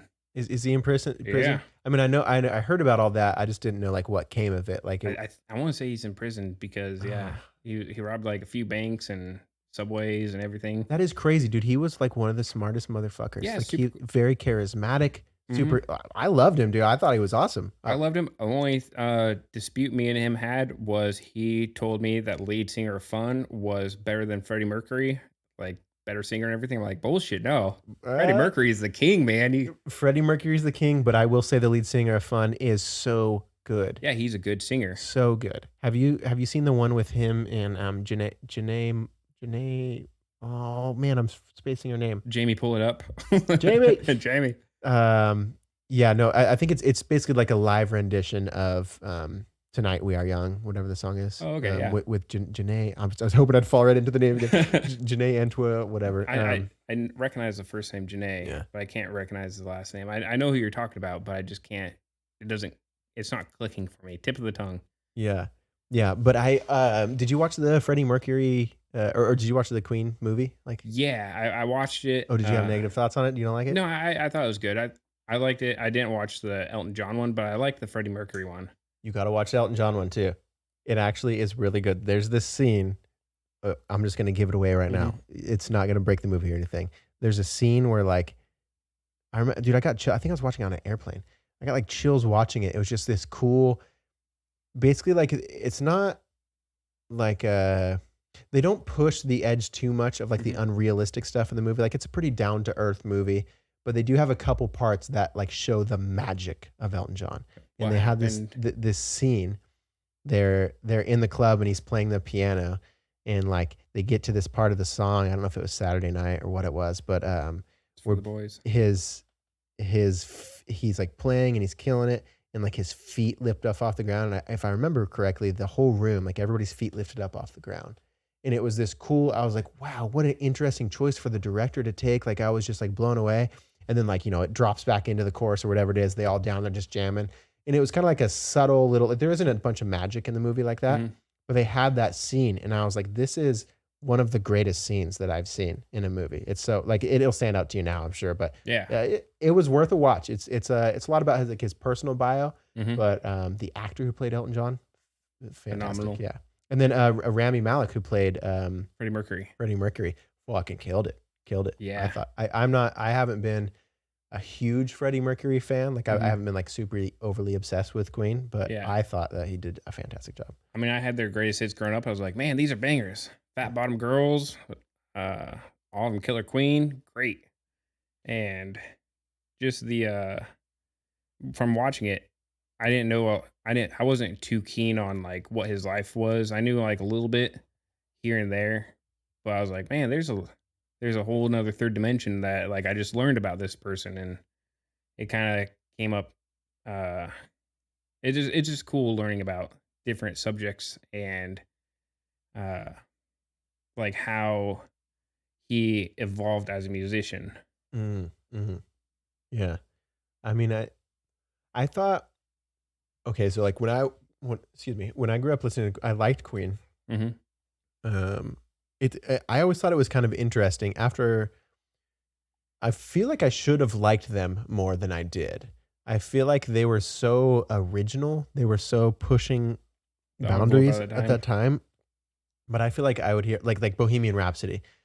I honestly didn't care that much for the song. I thought it was ridiculous. But it's weird because what I like about a lot of other songs and a lot of other artists is like that level of like, holy fuck, you're allowed to do that. You're just doing whatever you want on a track, and it sounds like the coolest. Like, because music is not, there's no rules. There's music theory, cool. Yeah. But there's not rules, man. You fucking, if you have you want to put an opera singer in the middle of your fucking rock song, like, Hell yeah. what? Like, that's the coolest thing ever. But it's weird because I never latched on to Queen growing up. Yeah, I listened to one of the big bands I grew up listening to was a lot of funk, like Gap Band. Love the Gap Band. Gap Band. I don't think I know Gap Band. Burn Rubber on Me. He dropped Burn Rubber, dropped a bomb on me. It's kind of like they weren't really a well-known band. Bomb on me, baby. Oh yeah, I know that. Yeah, Gap Band, great. Okay, I know. And a lot of people love the Beatles. I just wasn't really a big Beatle fan myself, and I'll listen to some of them now. And I want to say they're one of the first ones who had what type of album is that called? It's where you have a whole story like Sgt. Pepper's marching band. Dude, it's literally right behind that Doors album right there. Is it? Behind that Doors record right there. Yeah, one of my other podcast guests brought me actually that album. Sgt. Pepper's marching band. Yeah, it's a good album. I think the Beatles are a great band. I always talk to, when I worked at the Chevron, I talked to Rachel about it, and she was always obsessed with the Beatles, and I didn't want to be like, oh, yeah, Beatles are good and stuff. Doesn't it seem like you have to be equally obsessed with the Beatles when someone Yeah, is? yeah. It seems some people they bring so much energy into the band, and I love seeing that energy. 100%. I Mm. hate people who are dream breakers and stuff. Like they're just trash to me. Like if somebody has a dream, no matter how ridiculous it is, pursue it. Like Yes. that's your happiness. Like I'm all for it, however ridiculous it is. And same goes with bands. Like, man, I would love to see this band. I'm like, go do it. Like You should. we're short lived. Like go enjoy it. Like if it makes you happy or it brings a single drop of serotonin, don't let anybody like stop you from doing something that you love or you want to pursue as an individual. Some of my friends who like one of my really good friends, I talked to him recently, like recently being figuratively, I want to say it was like back in February. Johnny Christopherson. Uh I got a message from obviously a scammer who spoofed his profile on Facebook and messaged me. Mm. He clicked on the wrong ad or Yeah, something. it'll get you. It'll get you every time. And he's like, "Oh, hey, how you been?" And I'm like, "Oh, just missed my favorite fruity booter and stuff." Because he's a rollerblader. I don't know if you remember him. Yeah.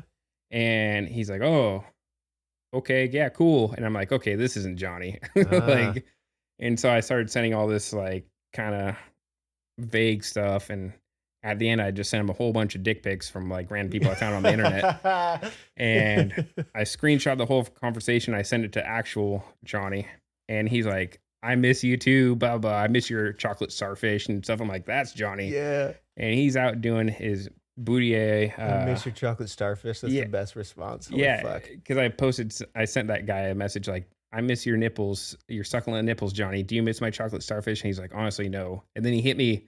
The scammer had the audacity to hit me with one of the hardest lines I've read was, "People change, Connor. You need to accept that fact." And I'm like, "Oh fuck, this scammer just laid it on thick to me." A scammer is like trying to be adult. Like, yeah, he just laid it on thick to me. I was like, God, that hit me hard in the heart. And that's when like the you're being dick pics. really immature, bro. Yeah. And that's when the dick pics started sending. And he was like, "Yeah, man."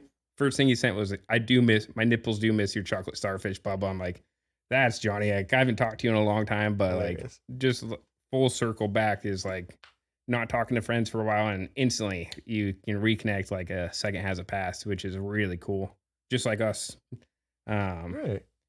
Like good times. I think last time I ran into you was over at the Chevron. I think you're getting like a Bang or some sort of energy drink. Yep. And you're in like a rush to get somewhere. I was like, "Oh, yeah, man, how you doing? Good, good."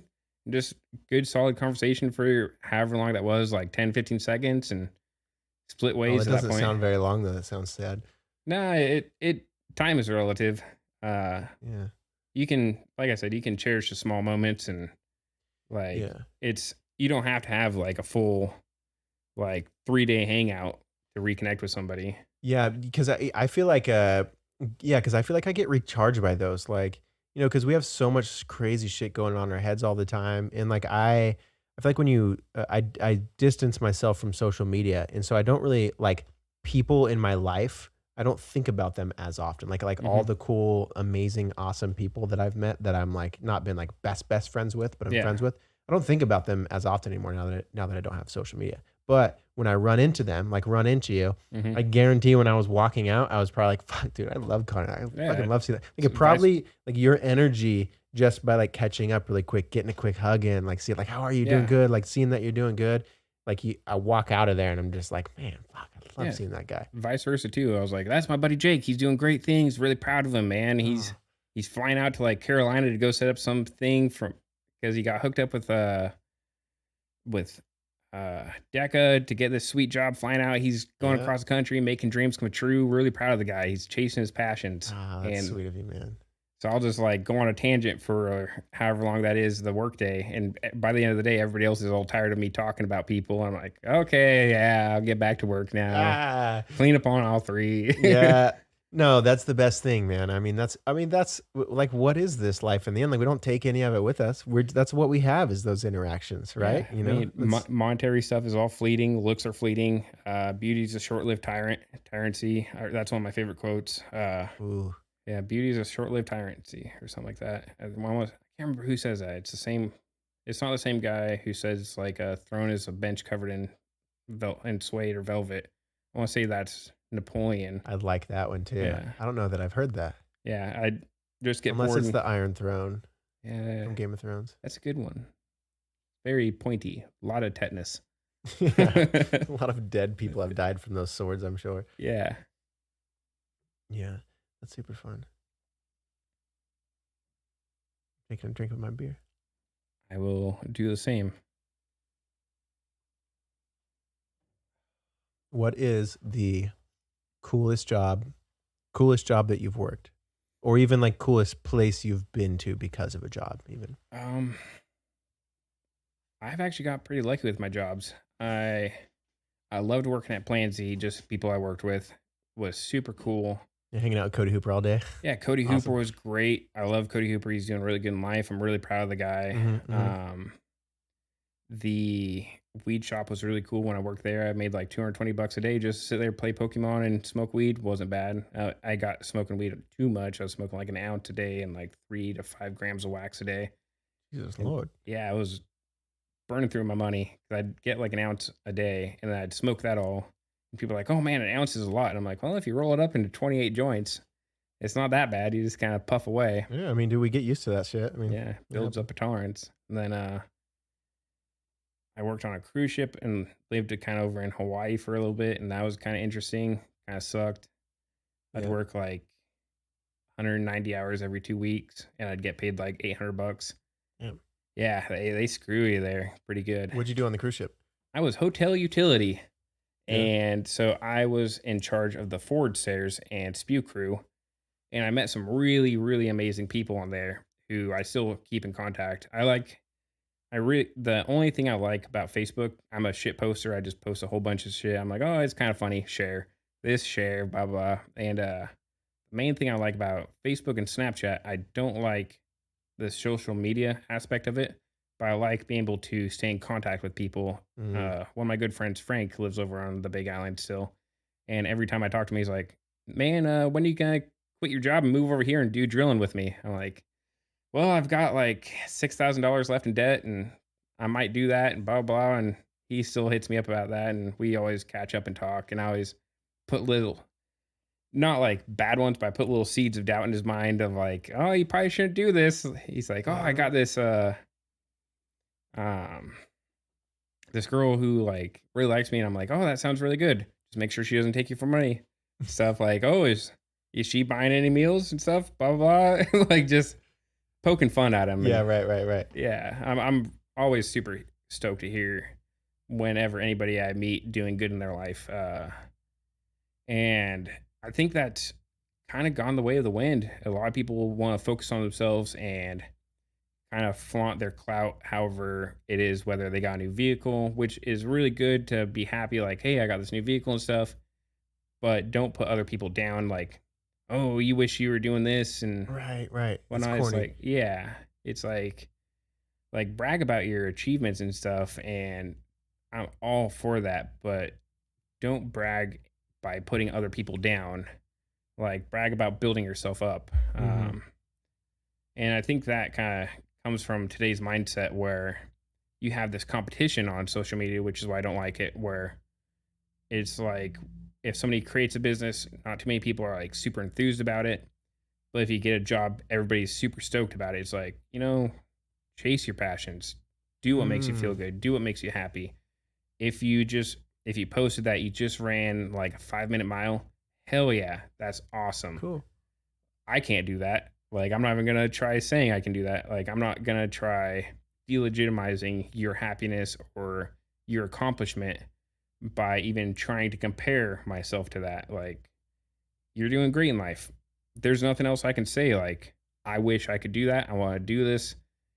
Take me out for some time. Take me out to do this where I can share your passion and share your enthusiasm, which is more so it's kind of a greedy, selfish thing to say that in a way, in that sense that I want to share your happiness. I want to do something with you that makes you happy as an individual, whether it's a guy or girl. Like, this is something you're really passionate about and you have drive for it.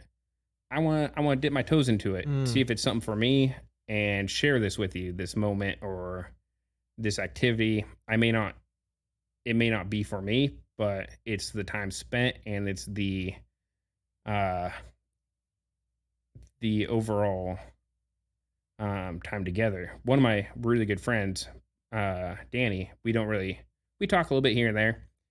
When I was really depressed and stuff, she's like, "Hey, let's go running."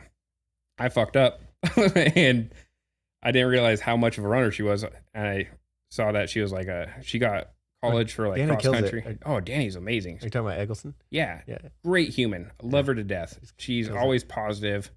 I worked with her at Warehouser, actually. Oh, did you? Yeah, she was, yeah. Yeah, she's just a good human being. I really appreciate having her as a friend. And I fucked up. I was like, "Hey, let's go running." And so we went from our mom's house down around the lake. I thought we were going to drive to the lake and then run it. And she's like, "Oh, it's only like half a mile pretty much from the house over there." I had to stop so many times. I felt blood in my lungs. Vision was blurring. I was like, "Jesus is coming to take me." Like, it's not good. I'm going to die right here. And she was not even huffing a second even past. I was like, "God damn, like I fucked up." Dude, she runs a lot. I think Yeah. she's always been a long distance runner. Yeah, I'm a 10-yard runner and then I'm done for the day. That's my. But that is super cool though. I totally get what you're saying. Yeah. Is like, I like to, not to like say a person is a portal and just that, but I mean, if you consider, They kind of are. certain people are like portals to a different world. Like it's like once you get to know someone through friendship and like you have certain things or certain experiences that you've had together. But then like there's something that when they're really good at it or they do it a lot or it's something that they're passionate about. Yeah. That if you were just like, you just search like long distance running on the internet and you watch videos on YouTube, that is far fetched from that's a different thing than actually experiencing it And doing it. Yeah. I feel like friendships and even acquaintances and even like, it doesn't have to be close friendships, like just all the people you meet, it really is like a portal into A different world. Yeah. But if you're a total dickhead or you're not a good friend, like you don't have those opportunities. You know what I mean? Like that's why I feel like I love the side of your personality. I feel like you're friends with everybody in a sense that like you are just genuinely interested in people. You give people the benefit of the doubt. It seems like no matter what, like it's just like, yeah, you're just a person and you're awesome. No, I completely agree. Like for me, I always try, if somebody doesn't like somebody, I will keep that in the back of my mind. Like, all right, well, a little word of warning and stuff. And I'll give them the benefit of the doubt. Some people don't want them at the table and they don't want them to eat. And if I have a dispute with somebody where we lose contact or however you may want to say it, just because you don't sit at my table, I don't want you to not eat. It's just that, we go separate ways. I still want you to do good in life. And finding all these different people with different outlets.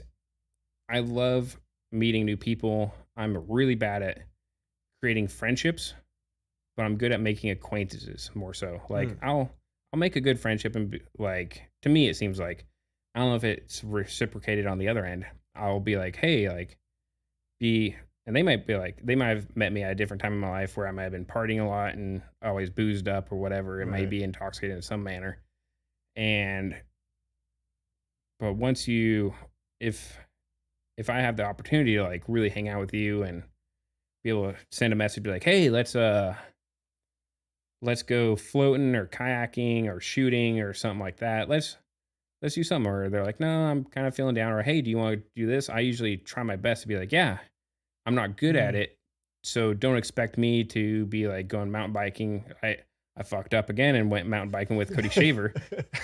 Oh, he's an awesome person too. I love Cody Shaver to death. He's fucking awesome. I've always liked Cody a lot. Yeah, he is one of the best human beings I've ever met. If somebody has an issue with him, it's more than likely, almost 100%, that person did something to him. Like, he will go out of his way to do something. He'll take the shirt off his back and... I could see that. I could totally see that. I don't know him very well, but my interactions have always been fucking awesome with that guy. Yeah, he grew up like 2 houses down from me.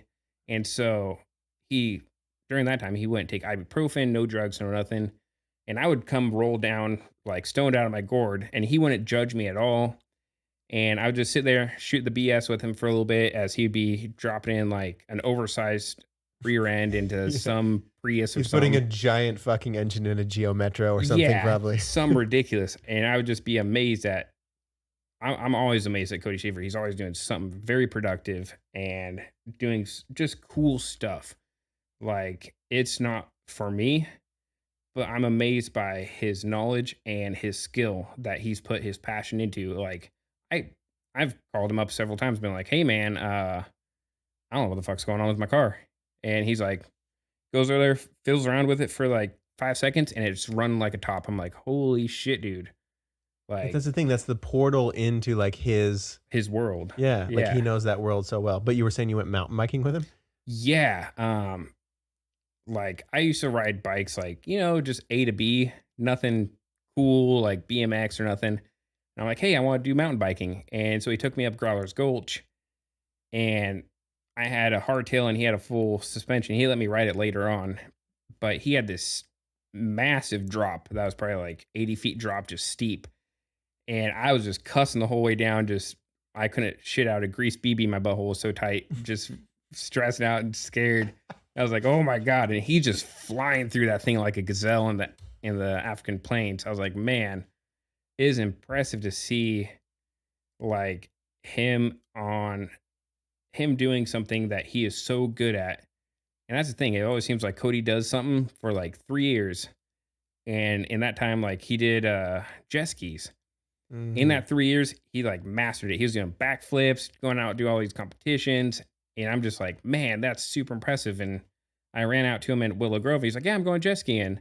Without hesitation, he's like, you want to ride this? I'm like, yeah, I'm down. I almost sunk it a couple times, and I'm waterboarding myself. And I was talking to Kelly because his brother's super into jet skis too. Yeah. And I was like, man, I'm out there and it has a throttle on it. And so I'm holding the throttle and I get ripped off it and I'm dragging myself through the Cowieman Slough, the Columbia River. And I'm just getting drug underwater, and I'd pull up to get a breath of air, and then I'd breathe in exhaust, and I'd be like, and I'd start dragging again. And then he'd go out there and rip it around. He didn't judge. He's like, oh man, come out again. I'm like, let me toss you some gas money for like the fuel that I burnt up for this 15 minutes. He's like, no, don't worry about it. Like, just come out with me again sometime. Yeah. And I'm like, dude, that is a solid friend who just wants good for people. Yeah. He just wants you, like, he experiences something that brings him joy. And so of course he wants someone else to experience it. Yeah. And that's that portal, man. That's so cool. He doesn't judge. Just one of those good people who, no matter what, I can be like, oh, fuck. Cody's just a down-to-earth dude. Solid guy. I would never, ever in my life say anything bad about him it's just me. Like, I don't like talking bad about people, even if they really fuck me over. I'll be like, things just weren't kosher between me and this person. Whatever. Hope they're doing good in life. Mm-hmm. But I'm not gonna try making somebody.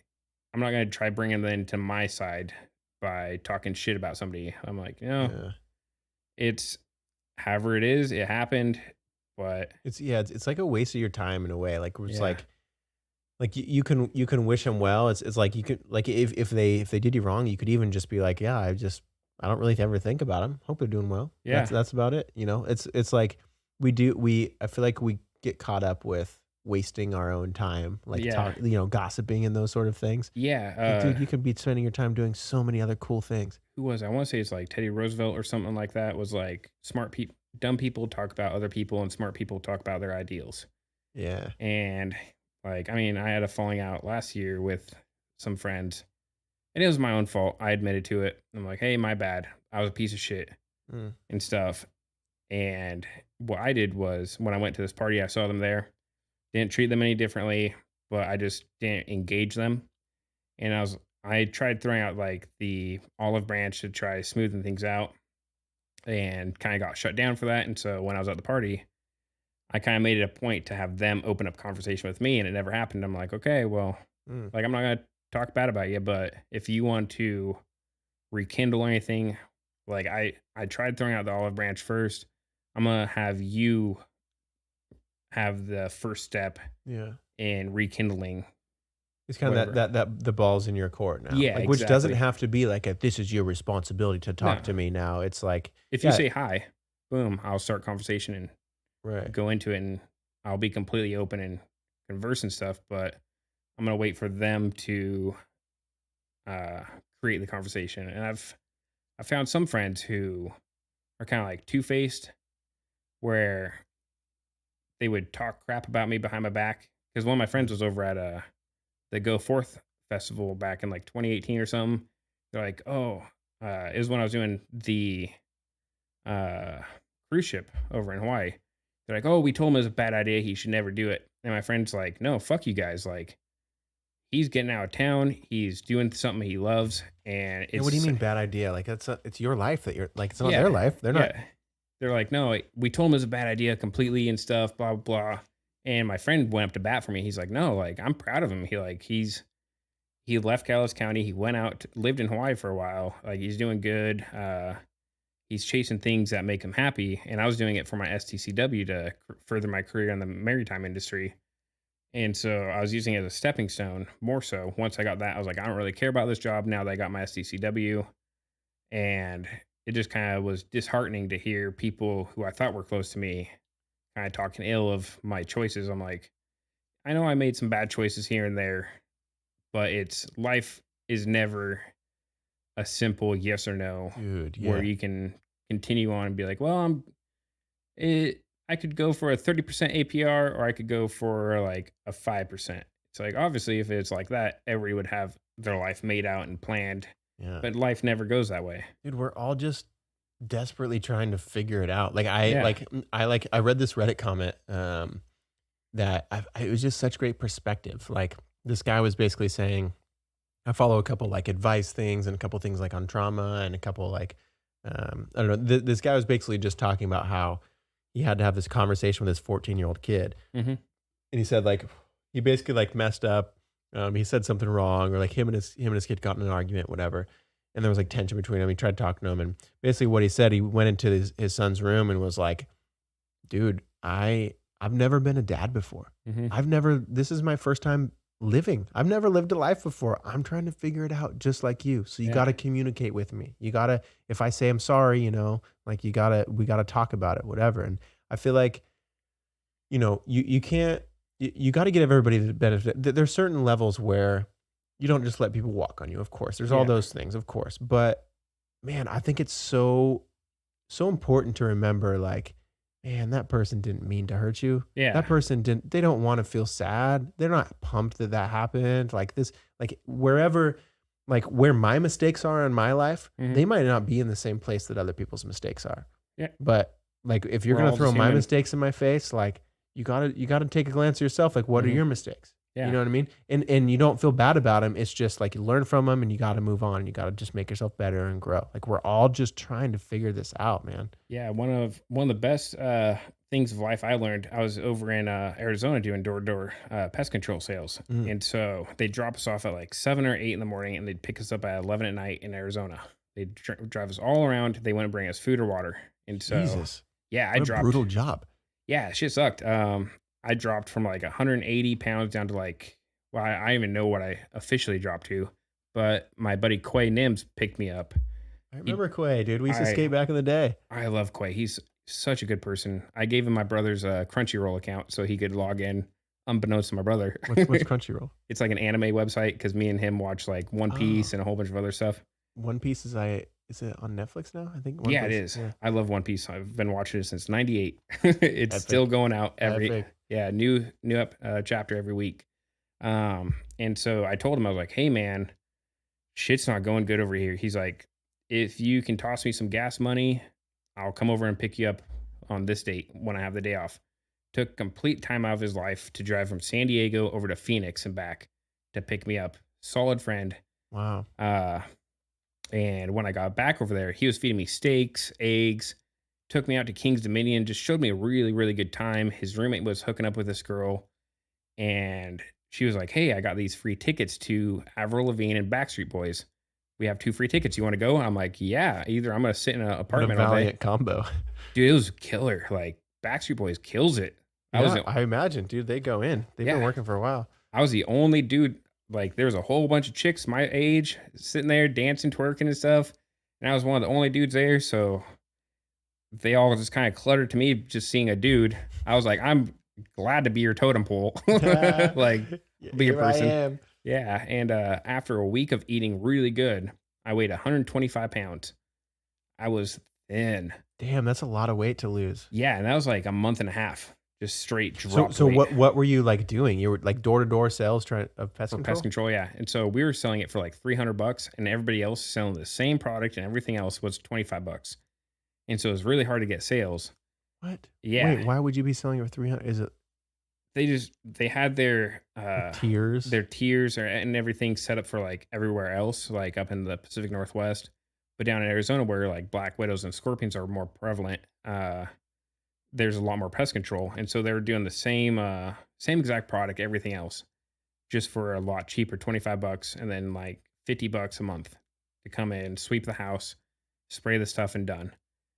And when I was out walking one day, I was just bone thirsty. A couple times they'd give me like Adderall or something to kind of like make you a better salesman, whatever. Jesus. Yeah, they all preached to be Mormon and would go out just doing a whole bunch of drugs, partying, and all this stuff. So they weren't practicing what they preached. And I was just super dehydrated. So a couple times I got like hallucinations from being so dehydrated. I was walking down some street. I don't even know. I think it was like Gilbert maybe or Awatuki. And I come up to this house and there's this probably like 45-year-old black guy. And I'm like, look, man, I'm not trying to sell you anything at all. I'm just wondering if you have like a bottle of water, a cup of water, or if you don't want me having a cup of water, if I can drink from your hose just to get some fluids in me. He's like, yeah, man, there's some water bottles in the back of my truck. Go ahead and grab it. I open up this dude, don't know who he is at all. Open up his actual truck and go to reach in. He's like, no, it's in the bed. And I'm like, I'm sorry, man. Did not mean to intrude on your... Right. Some people would get pissed, like getting in my truck or whatever. Yeah, in this town, I feel like people pull a gun on you. Oh, yeah. And he's like, no worries, man. We're all just people trying to get by. That's it. And I'm like, dude, thank you so much. Gave me a bottle of water. I'm like, thanks so much. Anybody else comes by, just tell them to fuck off. Like, I appreciate it a lot. Like, you just We're all saved just my people bacon. trying to get by, though. Yeah. That stood out. Yeah, that stood out to me. I was like, man, that's super cool. He was having a full-on conversation with like two other of his friends or something in his garage. Let me grab a bottle of water and just lay that on me thick. Was like, well, it's people just trying to get by day to day. And I was like, man, thanks. Like, that's it doesn't sound deep, but like that's Dude, in that one moment that hit me, when you're dying of dehydration in Arizona, man. I was like, man, thanks. And it would get from like, it always saved like 98 up to like 114. And after like 110, it just felt like breathing a hair dryer. Yeah, and I was like, man, this sucks. Yeah, I like Arizona, but it's super hot. That's so cool though that it's funny how different things stand out at different times in your life. Like, do you ever kind of like look at like, maybe synchronicities, like, fuck, man, maybe I needed to hear that, or maybe I needed to, like, cause now you have that in your mental toolbox now, like that story rings around in your head from time to time, Yeah, completely. It kind of bounced back, and like, I've said that to a couple other people. Like, when I was fishing, I'd come across people who are homeless and stuff. And they had this really killer deal up in at the Safeway over by the Three Rivers Mall for like 3 cases of water for $2.50. Just a killer smoking deal for a 24 pack. And so I loaded up my friend's Kia Soul with it. And I would bring a couple bottles with me on the boat when I was working.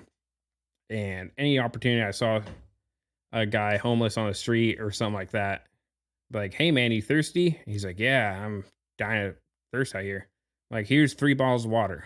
Like, and they would just like on borderline break down. I'm like, dude, we're all just people. Like, we're humans. It's the human aspect. Like, I don't want to see you struggling. I won't probably give you money just because I don't know where it's going, whether it's drugs, whatever your vice might be, or if you're actually going to use it for food or water. But here's some actual water that can help you out.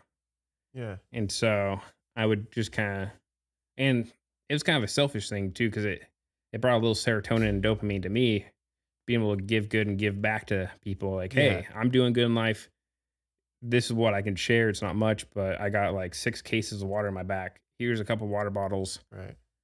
Dude, I don't think that's, I mean, I don't know if selfish is the right word. I feel like service is It's an underrated thing, man. I mean, I think that it's super okay to feel good when you help someone. Yeah. I think that like when you because basically like we get so used to like trying to live our own lives, like walking past like you can't live your life and walk around in Portland and like basically like you're walking past so many homeless people. If you were really like stopping and interacting with every single one or like what do you need, like you'd be left with nothing yourself. Like you wouldn't be Yeah. able to actually go about what you're doing. But when you do have a little extra to give and you can give, it's like it's such a good thing. I mean, Yeah. it's like, hey, I'm helping you out and I'm feeling good. I mean, we get a little muddy when it comes to social media posting.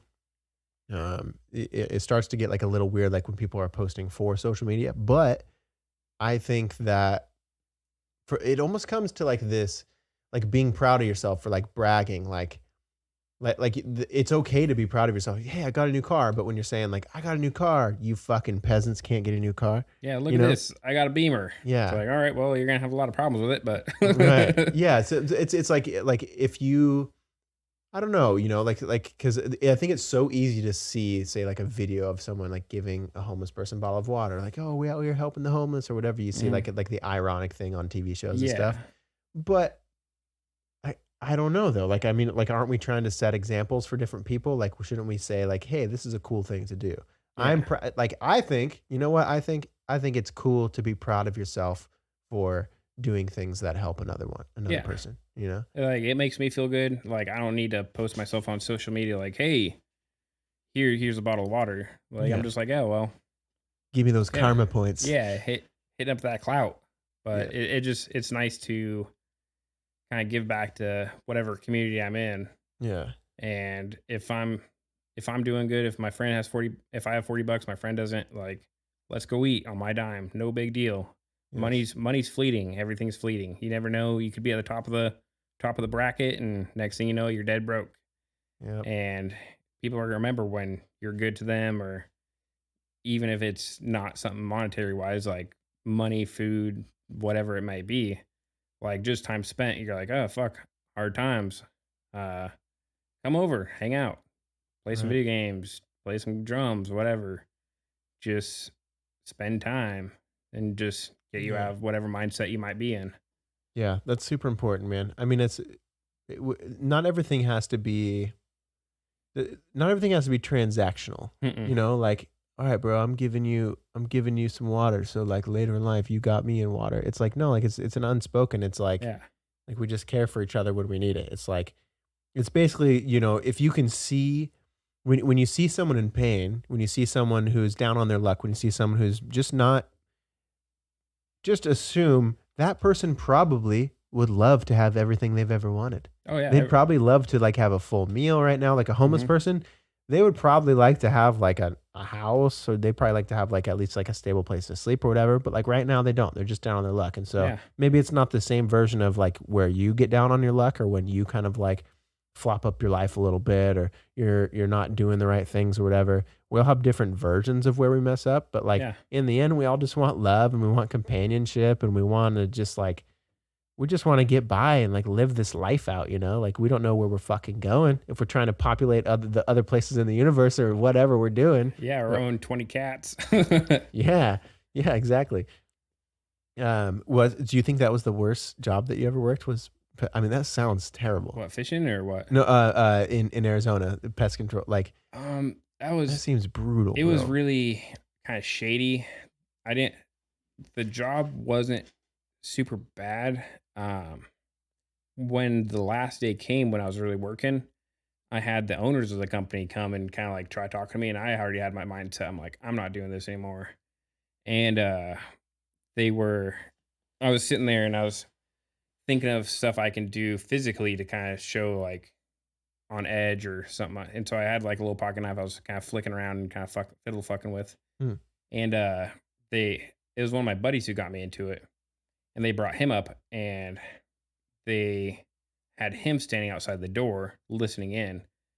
And they had me, the way they worded the conversation kind of make it seem like fuck him kind of. And That's some trickery shit. yeah, they're really good at trickery. And I was like, they're like, well, can you be friends with him and stuff? I'm like, right now, like right now I don't really want to be friends with anybody. Wait, so he was waiting out, like Yeah. you didn't know he was waiting? He was I had listening? no idea that he was waiting That's outside the so door. lame. That's corny. And they kind of cornered me into a spot where I was like, I don't want, they kind of agitated me to the point I was like, I don't want to be friends with anybody right now. Like, I don't want to deal with anything. And they're like, all right, well, so-and-so come in. And he came in just looking depressed. I was like, well, fuck, like you just kind of backed me into a corner with the questioning and words you said. Like, I have the utmost respect for him and stuff. He's doing good in life. He's still doing that program.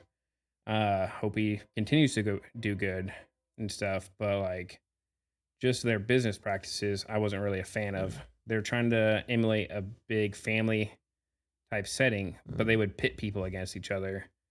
And their whole business model wasn't what I was led to when I joined in. I was like, all right, well, it's kind of good to know. And through all those experiences and everything else, I've kind of held. I mean, anything you do, it's like stress in the body. You kind of hold on to a little piece of it here and there.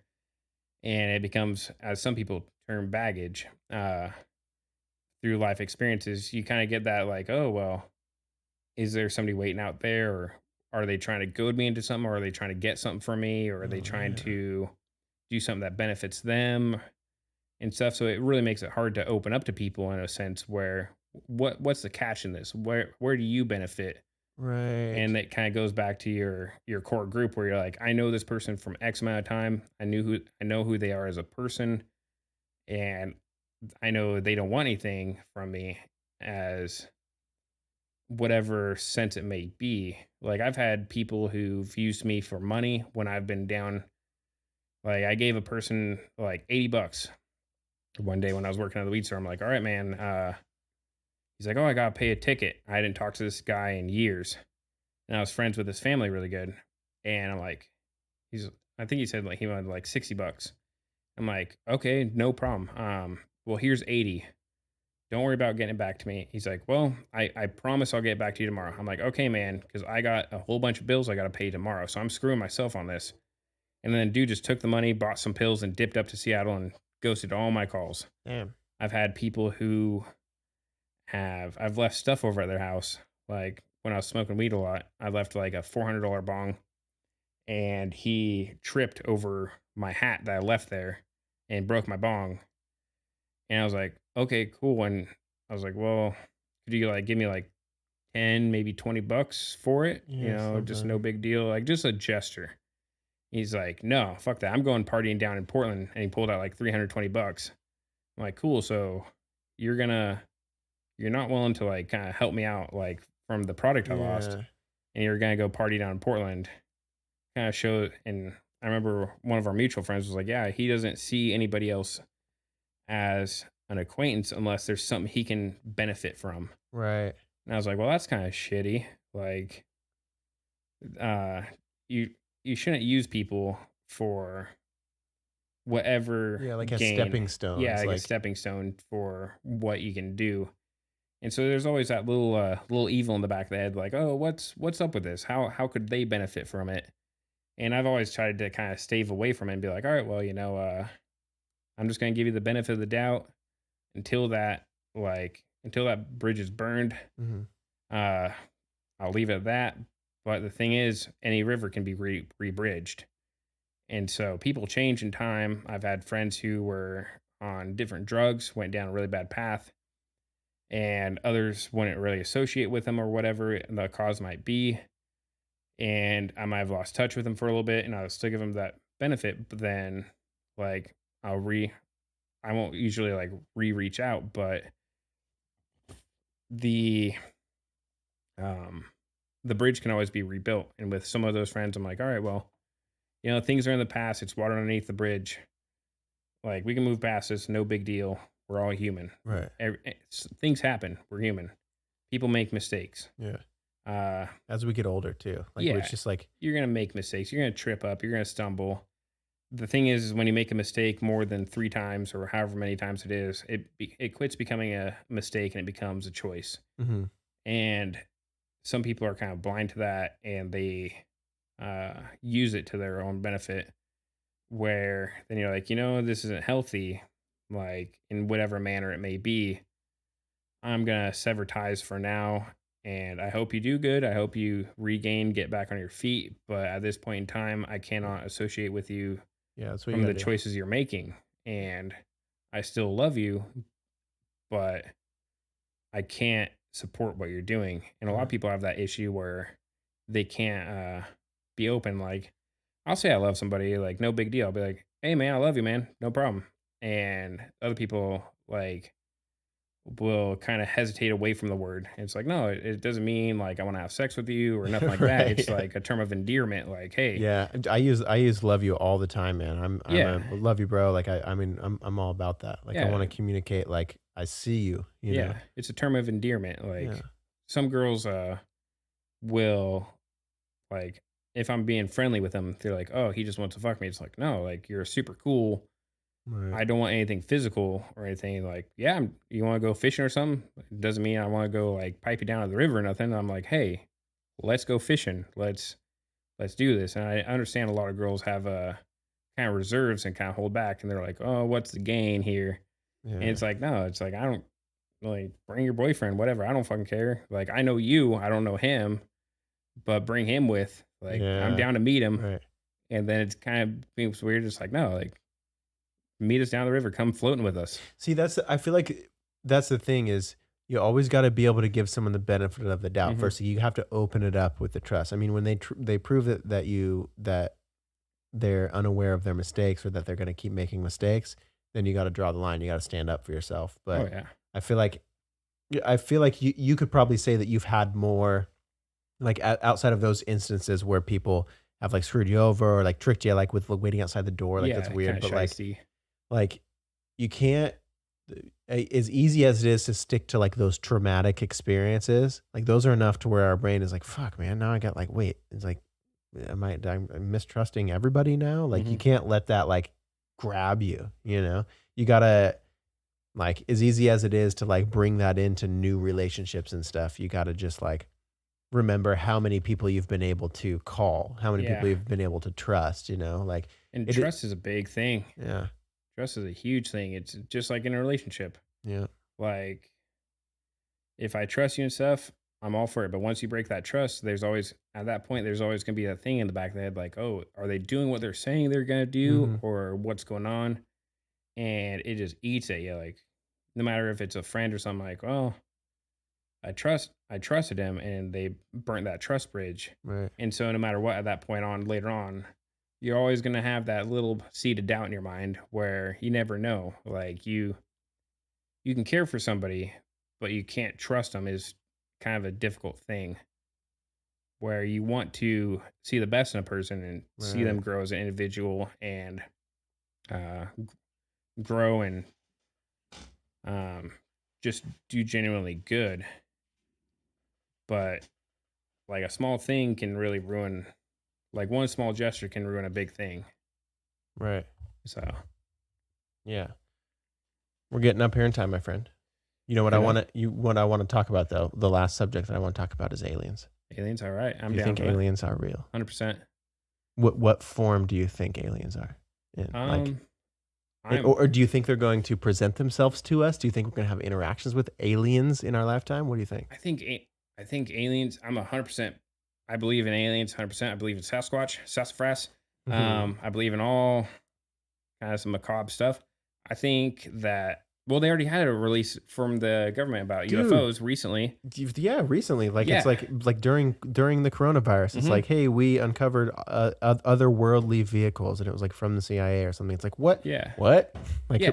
elaborate, motherfuckers! Like, what? Yeah, This they kinda- changes everything. Kind of slip that in. And then they have like Venus right now shows a chemical Mm. compound that only a certain biome can make, or else it's in a lab.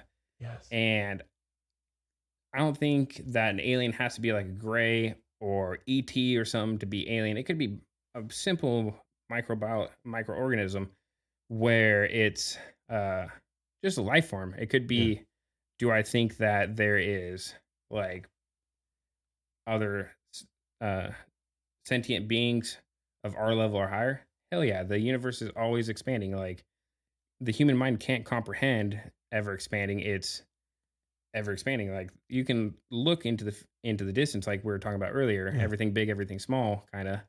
the universe, you look out and there's more and more and more, to think that we're the only planet just based off what our circumstances are to create life with hydrogen and everything. There could be like a energy base. There could be something completely different. Mm, Ooh, nice. bless me. Bless you. But yeah, there could be some outside our realm of comprehension. That's what I think. Yeah, like I think it'll be like I mean, like I said, we understand things through our five senses. You know, Mhm. like that's what creates like if you believe in the theory of consciousness, panpsychism is basically like that's what like consciousness is a part of like a combination of what this is. Like biology has inherently all these things combined makes consciousness. But so if basically if we, okay, so let's talk the thing that was on Venus. Mhm. Like it could be the 400 million years ago version, like what was on Earth 400 million years ago could be that exact same thing that's on Venus now. Like so Oh, maybe it's not 100%. like basically eventually if you put that thing that's on Venus, that element or whatever, Mhm. you put it in like a hyperbolic time chamber, Yeah, you give Dragon it Ball Z. 400,000, yeah, hey, Yeah. you know, and you give it some fucking years, like it'll form into something that's like might be intelligent. But Yeah, I mean, it could be like Mars gets sucked up into the sun, Earth gets sucked up, and Venus gets drawn in close enough where it condenses the atmosphere down to like the primordial ooze and stuff. And then out of that bacteria, it's just luck of the draw where enough atoms or whatever connects into a being, and then it crawls out.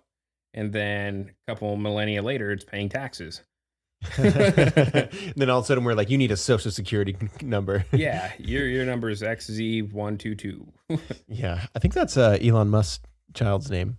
I think so. Yeah, some close to that. Is like I want to say that he said you pronounce it Ash Ash or something. something. Yeah, but it's a wild name. I mean we're like we could name our kids whatever the fuck we want. Like we don't have to name them Bill and Jennifer. I mean, Ed and Fred.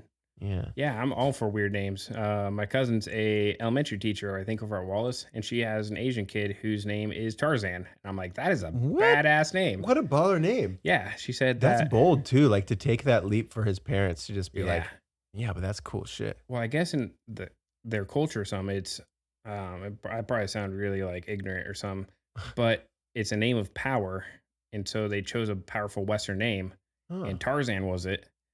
And I'm like, that's super cool. Like, I Yeah. wish I was named Tarzan. Yeah, You- no, that's a super tight name. Yeah. I love it. Probably a wild kid. He's gonna have. I think that names decipher the person.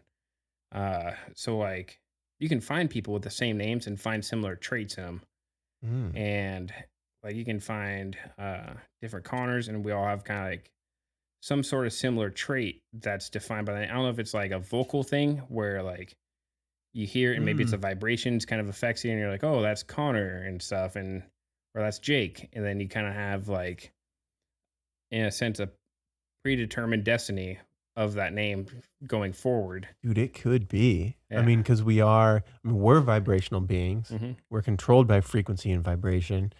I mean, so yeah, okay. So think about even like chants and stuff is Yeah. like yeah, it vibrates. So if you get into like chanting and om chanting and that sort Mhm. of thing, you start to be able to really notice where in your body is It kind of comes from. vibrating, like om om. Like if Yeah. you do something like that, and you really just take the time to feel in your body, like is Go this from the is it belly in up my to the belly, like diaphragm. om? You can feel that way in your belly. Yeah. You can feel that in your heart. I mean, they do have it does have certain meanings. I mean, yeah, that's interesting. I don't think about that very often. Yeah, because different names have different things where they're like, I want to name my child something very powerful in my culture. And like in the Muslim culture, Muhammad is a very popular I think name. it's one of the most common names in the world. I think so, yeah. And like like you said, coming from wherever it is, the vibrations come out when you say it, like in elementary or whatever school, you're saying that, and so it creates those vibrations, and so it could affect the psyche in a manner, like, and then having to say it like, or having your teacher say, oh, you got to write your name 100 times, and you're thinking like Connor, and you have those vibrations going in you. Might just be conspiracy theory, but I think there's some truth There's to it. some fucking something there. That's There's for some sure. substance. Yeah, that's interesting. Yeah, because different parts of your body, like your inner. I listened to this guy who, if you want to talk conspiracy, this guy, he Alex has, Jones. yeah, that too. His name is Greg Braden, and I've actually had like weird, like personal, like spiritual experiences by listening to his shit. Mm-hmm. I don't know if it's coincidental or if it was just different frequencies, but he teaches a lot of it is so far fetched that I'm like, what the fuck? But a lot of it just seems to really just ring true. And he was basically saying like there's in our DNA or like in our chromosomes, there is something between us and apes that is massively different in our in that strain. And the thing that's different in humans is the ability to like sing. Yeah. So it's not just like being able to talk, but it's the ability to like sing, and it makes it to where. So basically, we're given the gift of vibration control in a sense, right? And so I don't know. I just wonder. Yeah, people's names could have a significant meaning. Well, it's kind of like pop music. Like it's always the same arithmetic or the same concept or the formula to create the pop music or rap or anything. It's those beats, and you can listen to like Mac Miller to somebody I can't remember his name, who has an exact same beat and stuff, and it's the same beats that will like kind of trigger whatever it is. They might have different words and stuff, but it's the same vibrations. And it was a popular song back then, popular song now, and you hear it when you're younger. Is it Frick Park Market, the Mac Miller song? 100 Grandkids is the one I was thinking. Oh yeah, ooh, that's off the Good AM album. I like that album. Good AM. My two favorite ones are Circles and Swimming, though. And Good AM's Swimming is so good, dude. Yeah. I love that song. It shows his growth as an artist, really. Yeah. Using different instruments, unconventional instruments for hip hop and stuff like pipes and more orchestra related, like with the Thundercats and his Tiny Desk setting. Fantastic. Loved it. I love that. I love that. I feel like I've watched that particular Tiny Desk concert multiple times. Oh, Thundercats kills it. And Mac Miller, it's a completely... You listen to his album beat and stuff, and it's a different pace, and you can really kind of tell the more emotions in it, and him just kind of sitting there vibing and just feeling the music kind of flow through him. Yeah. I feel like I just correlated when you said vibe, and I correlated to that to a short term for vibration. Yeah, maybe that's we're always trying to describe the vibe. The vibe is good. The vibration is good, man. Yeah, the vibe, good vibes, good energy. Energy is a real thing. It goes back on aliens. I think energy is a real thing.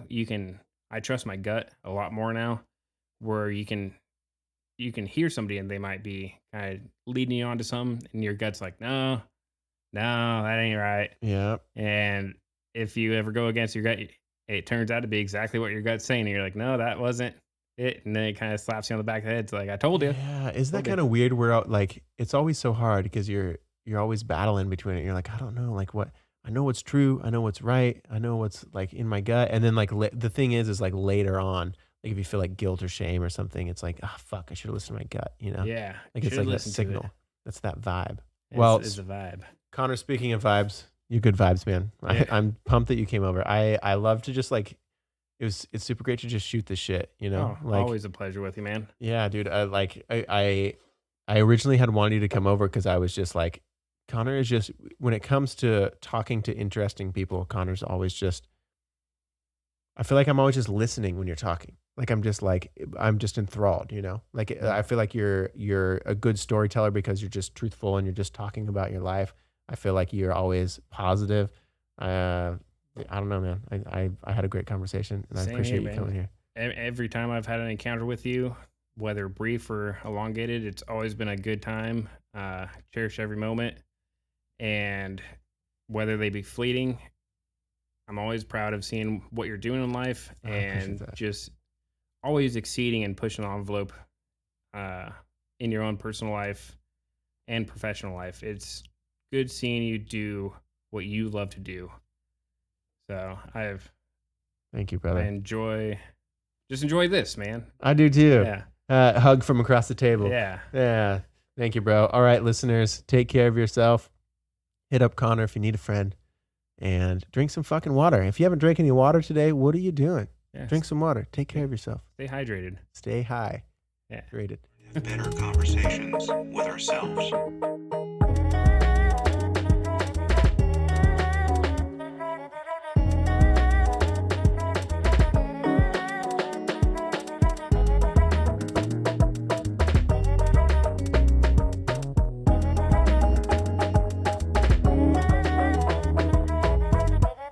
Knowledge is